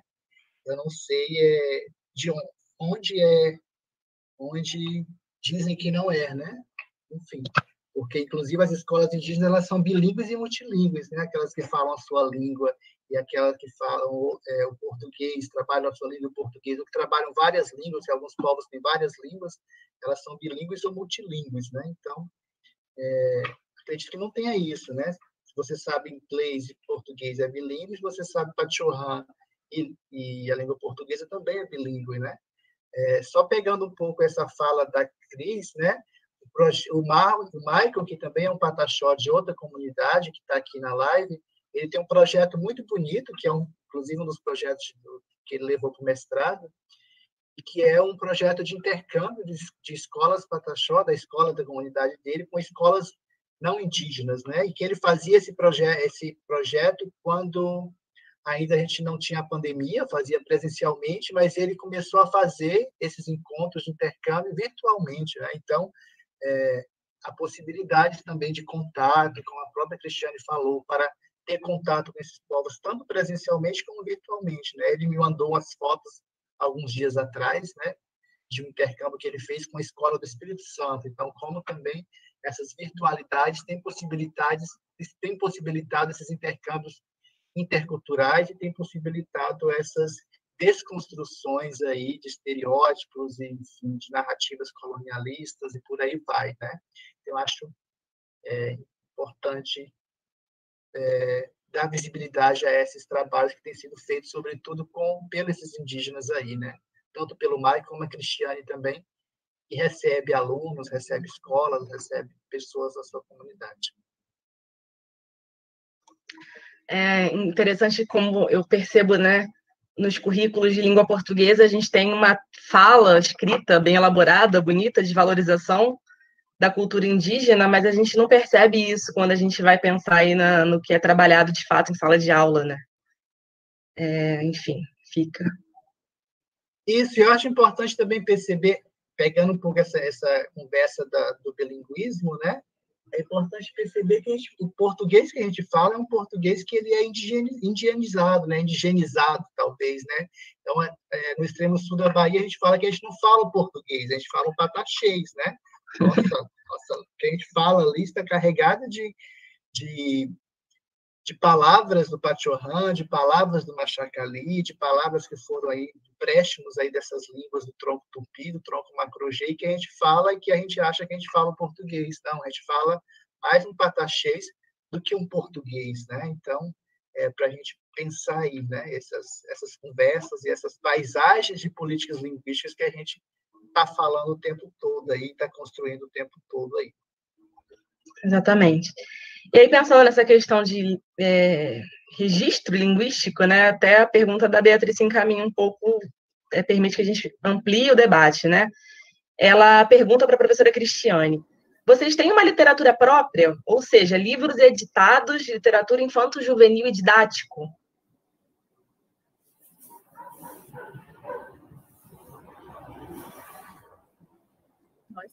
Nós temos já literatura próprias, né? Alô, tá me ouvindo?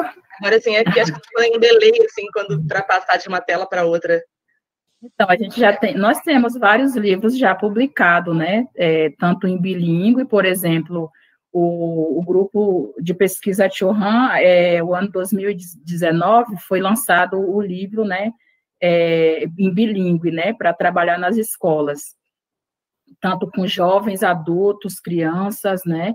E a gente tem também outros livros já publicados que a gente trabalha, são poucos, mas nós já temos, né? E agora estamos trabalhando mais também. Por exemplo, agora, nesse programa dos Saberes Indígenas, né? Agora 2020, que a gente está trabalhando, inclusive o professor Paulo de Tarso também está lá como formador, né? Eu como orientador de estudo, o professor Maico também está aqui, ele também é orientador de estudo. Então, a gente vai trabalhar, né, 3 livros, né, um desses livros é um do povo Pataxó, do povo Pataxó-Rarrain, e outro do povo Tupinambá. Então, assim, a gente também procura, agora, nesses projetos, né, tá sempre desenvolvendo esses livros, tanto de literatura como didático, né, para a gente estar trabalhando nas nossas escolas. Da língua, a gente tem o nosso dicionário, né, um mini dicionário ainda, mas temos aí com 3.500 palavras já, que a gente trabalha também na escola, né, e fora da escola, os livros também, que são de literatura ou com outros, a gente também trabalha dentro da escola e fora da escola, e a gente está procurando também desenvolver, entre outros trabalhos, né, de outros projetos, a estar buscando esses livros, né. A gente também lançou um livro no ano 2018, que é a edição Zabelê, né, depois eu vou mandar para o professor Paulo, para vocês podem baixar também. A Paula está mandando aí no chat, né, vocês podem baixar, foi um livro que foi publicado na Aldeia Caí, que é na minha comunidade, foi trabalhado lá com os professores de lá, juntamente, né, tem a professora Ana Paula que está aqui, a professora Fabrícia, todos esses professores. Nós desenvolvemos esse livro, conta uma história linda da comunidade, né, tem a história das meninas do Sentindo Canto lá também, tem música delas, então, assim, a gente procura estar fazendo esses trabalhos para a gente estar apresentando, né, para a comunidade e para fora da comunidade também, né, então, aí vocês podem baixar o livro, vocês podem, tem o nosso caderninho, né, que é o Achurru, quer dizer linguajar, o Achurru Pataxó, que é o linguajar Pataxó, ele é um alfabeto, vem o alfabeto que a gente utiliza no Patiorram, mas é um alfabeto também, em português, só que ele vem todo com as pinturas corporais, você pode baixar como fonte no seu computador para vocês utilizarem em trabalhos que vocês forem fazer, né, então podem ficar à vontade, pode explorar bastante também junto com a gente, se apaixonar bastante pelo nosso trabalho. A Beatriz abriu a câmera, você quer falar, Beatriz? Não, eu queria complementar a fala da pessoa quando pergunta, né, como que a gente pode comemorar, né, eu acho que é isso, trazendo a literatura para a nossa sala de aula.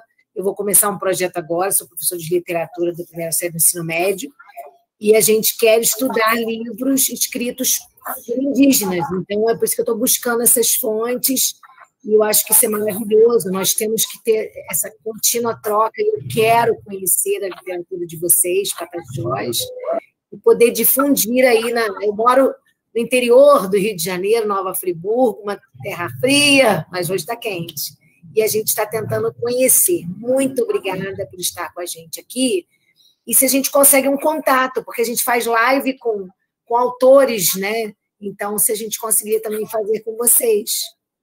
Legal.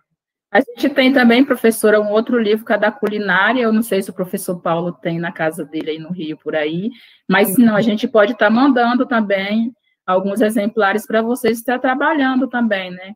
É bem gostoso, e depois aí vocês dizerem aí se gostaram, se tentaram fazer a nossa culinária, se foi aprovada, né, que é o peixe na patioba, tem a paçoca de aipim, então ele também, assim, ele vem bilíngue, um pouco bilíngue, porque vem no caso, em caixa alta, né, assim, o título do livro, ele vem em Patiorram, em português, os desenhos justamente foi feito pelo nosso médico, esse doutor Zig, que eu estou falando para vocês também, que é um pataxó arretado, que ele é médico, mas é aquele pataxó que também é firme na cultura. Então, eu gostaria muito que chegasse a ter vocês, e o que a gente puder estar enviando de livro que a gente tiver, assim, gostaria muito que vocês visitassem lá, né, a página do professor Maico, que é maravilhosa, dá para vocês trabalhar intercâmbio também com ele, é um professor, assim, que tem buscado muito, né, fazer esse trabalho ótimo aí com os alunos, esse intercâmbio, que eu sou apaixonada por intercâmbio. Eu aprendi muito no intercâmbio, né, assim, quando o Paulo era monitor mesmo, a gente foi até para Diamantina, né, e aprendi muito lá com as comunidades quilombolas. Eu acho, assim, que o intercâmbio é muito importante também para o nosso aprendizado, e o que a gente puder estar encaminhando para vocês aí, de livros que a gente tiver, a gente vai estar fazendo isso, né, com o professor Paulo aí, para vocês terem acesso também, tá trabalhando com os alunos de vocês, né? Tá bom? Muito obrigada. Também agradeço. Também, Cristiane. Prazer, tá aqui. Nós falamos juntas. O professor Paulo colocou aqui, gente, no chat, tá, né, ele colocou o link do livro, colocou o site do intercâmbio, mais acima ele tinha colocado o site da escola, né, para que a gente conheça, e aí a gente do coletivo Conversas com Quem Gosta de Ensinar se compromete também, tá bem, Cristiane? Tanto você quanto o Paulo podem passar para a gente que a gente pode repassar o material por e-mail pelo mesmo, né, com as mesmas inscrições que eu usei para passar hoje o link aqui da conversa. Professor, estamos nos encaminhando já para o final, né? Então, eu gostaria de agradecer antecipadamente. Aprendi muito, me sinto muito contemplada, não só como pesquisadora aí da língua portuguesa, né, atuando aí na universidade hoje, mas como professora de educação básica há tantos anos. E anotei várias coisas aqui no meu caderninho que eu acabei não perguntando para deixar, né, para abrir espaço para as outras perguntas, mas eu espero que a gente continue aí nesse diálogo, que seja um encerramento com reticências. Que a gente possa continuar aí conversando sobre isso, porque a gente precisa muito, né, trocar essas experiências. Então, gostaria de agradecer e peço para que você possa fazer aí suas considerações finais, porque já estamos encaminhando para o final.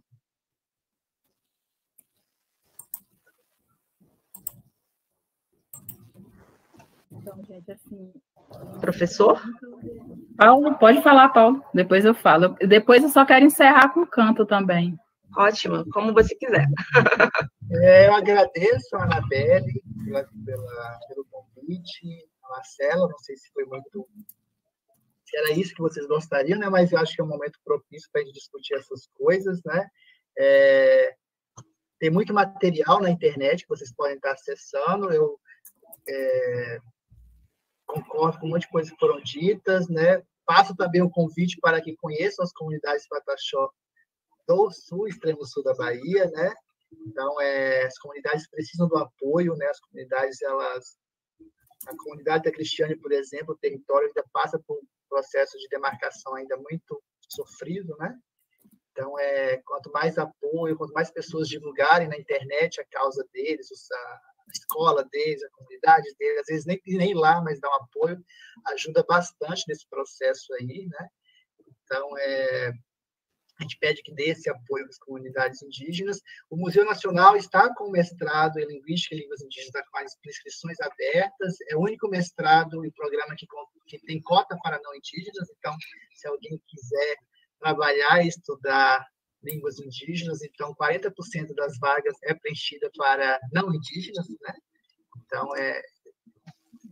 vale a pena investigar e trabalhar essas questões aí, né?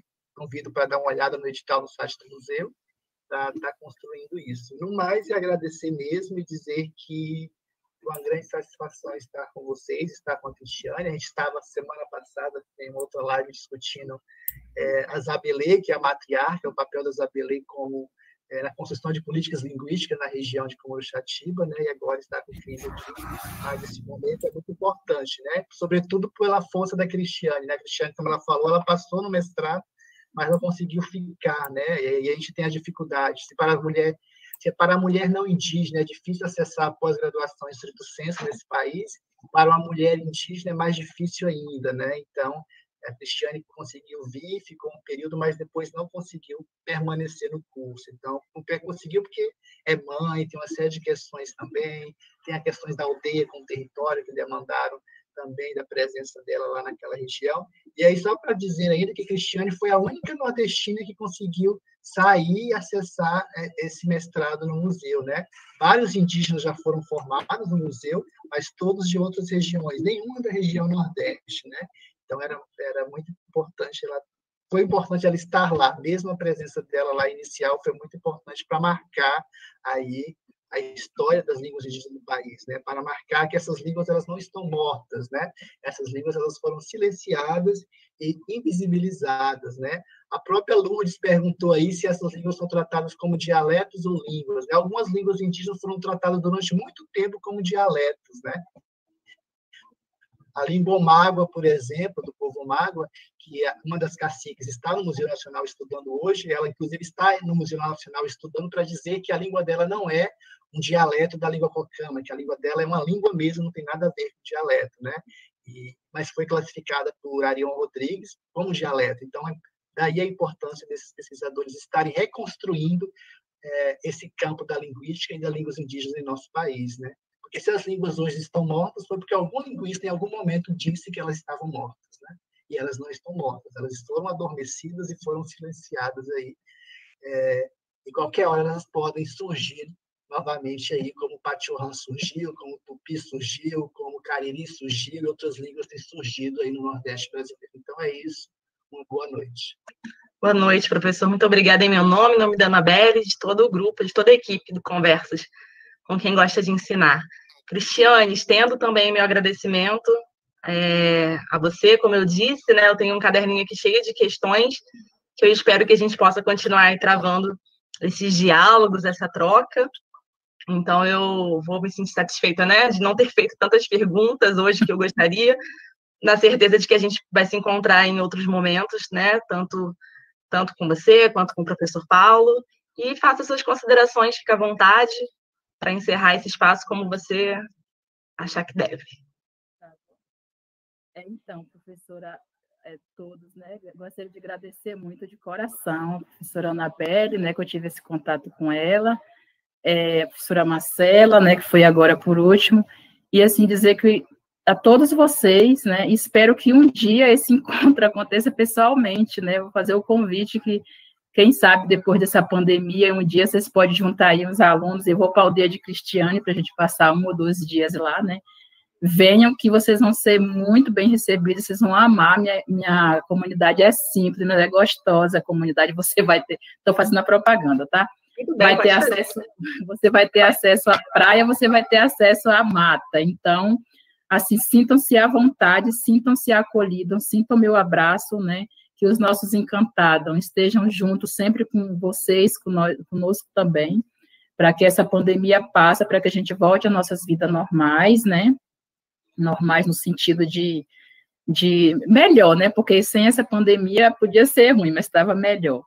Mas, enfim, desejo tudo de bom do coração para vocês, tá? E fiquei muito feliz que eu vi também outra colega, que é a Zezé, vi Carmelita lá, que ela mandou lá, oi, Cris, bom ver você aqui, dizer, amigas, muito sucesso, e dizer ao professor Paulo que meu sonho ainda um dia ainda é cursar esse mestrado no museu, uma coisa que talvez eu esteja velhinha, mas eu vou estar lá.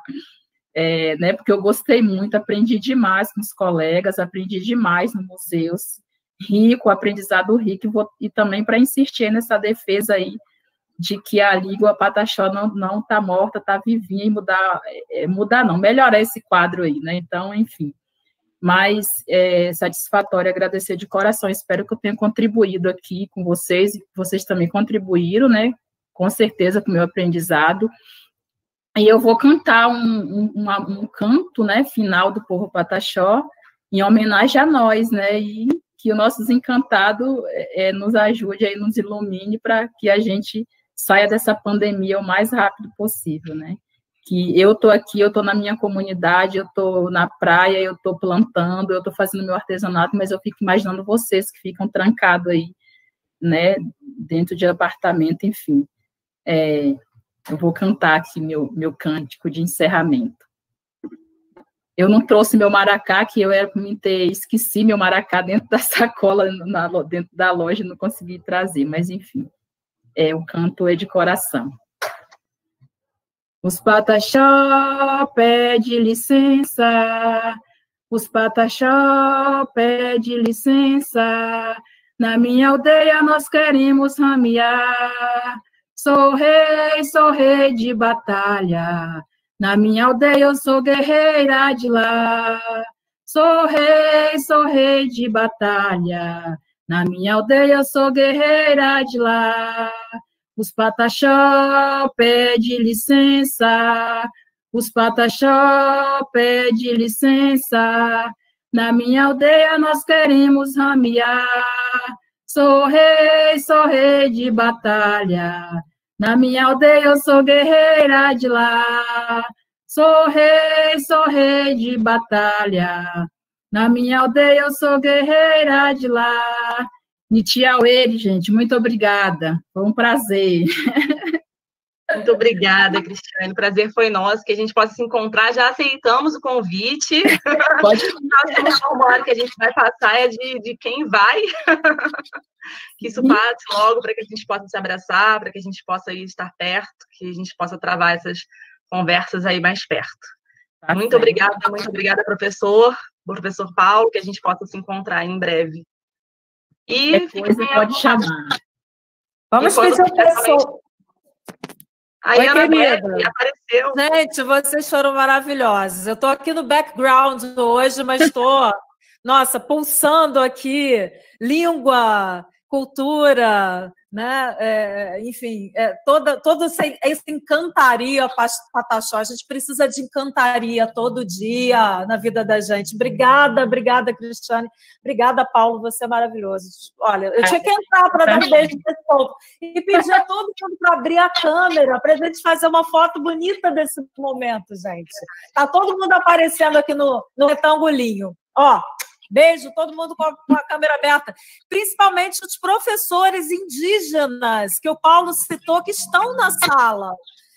Os professores indígenas podiam dar um tchauzinho para a gente conhecer, por favor. Tem vários aí, tem a Cirlei de Pataxó também, que é mestrando do nosso programa lá de Porto Seguro, tem o Michael, tem a Cristiane, vai falar, tem a Fabrícia, né? Fala aí, Fabrícia. Tem um monte de... Tem o Dário, que é a esposa da Cristiane. Tem o Dário, que é a esposa da Cristiane, que é agente de saúde indígena também. Tem vários aí. Que coisa linda, lindo o trabalho de vocês. A gente precisa, né? Se por um lado a gente precisa quilombolizar a cultura, agora a gente precisa pataxonizar a cultura brasileira. Tá, gente? Bia, lá de Friburgo, beijo! Depois eu passo o contato do Paulo para você, sem ele saber, tá? Pode deixar. Gente, foi muito bom, muito bom. Obrigada mesmo. Na semana que vem estaremos juntos de novo. Você vai fazer foto, Anabelle? Oi, eu fiz um print. Se vocês quiserem tirar foto, podem tirar. Fica à vontade, tá, gente? Pose para foto. Enquanto isso, propaganda. Semana que vem estaremos juntos com o professor Tiago Cavalcante, do Colégio Pedro II, que vai falar sobre o teatro na sala de aula. Imperdível! Todo mundo que participou hoje vai receber a propaganda por e-mail e a gente pede para vocês se inscreverem naquele formuláriozinho, né, maneiro. E os certificados de hoje serão também enviados por e-mail durante a semana, tá bom? Uma boa noite a todos. E, Jandaia, fala aí, fala uma frase de encantaria em Pachobã para a gente, por favor. Itibaixu, vocês são lindas, lindos. Obrigada. Tchau, gente. Boa noite. Tudo de bem para vocês. Tchau. Obrigada. Tchau, gente. Prazer. Obrigada por tudo. Vocês são lindos mesmo. A gente vai ficar um pouquinho mais aqui na sala para poder salvar o chat, mas vocês fiquem à vontade se precisarem sair, tá bom? Muito obrigada, boa noite a todos. Obrigada, meninas e meninos. Anabelle, obrigada, você sabe pelo que eu estou falando. Ah, eu sei, dona Lourdes. Você que a gente tem que agradecer, que é a nossa companheira mais fiel aqui. Obrigada. Eu só sou uma ouvinte muito ávida pelo conhecimento, mas muito obrigada por sempre me enviar essas informações, tá? Chama mais gente para vir para a roda com a gente, tá? Pode chamar mais gente. Eu repasso, tem um ex-aluno que está fazendo geografia da UERJ que está aí na live. Opa, que barato, muito bom. Ele é muito tímido. Aluno meu de escola pública, estadual, da Baixada Fluminense, está fazendo geografia na UERJ, me encantou muito. Maravilha! A gente está aqui, é isso mesmo. É para ser rede. É para ser rede e para ser peixe na rede também. Vamos embora, todo mundo. Boa noite a todos.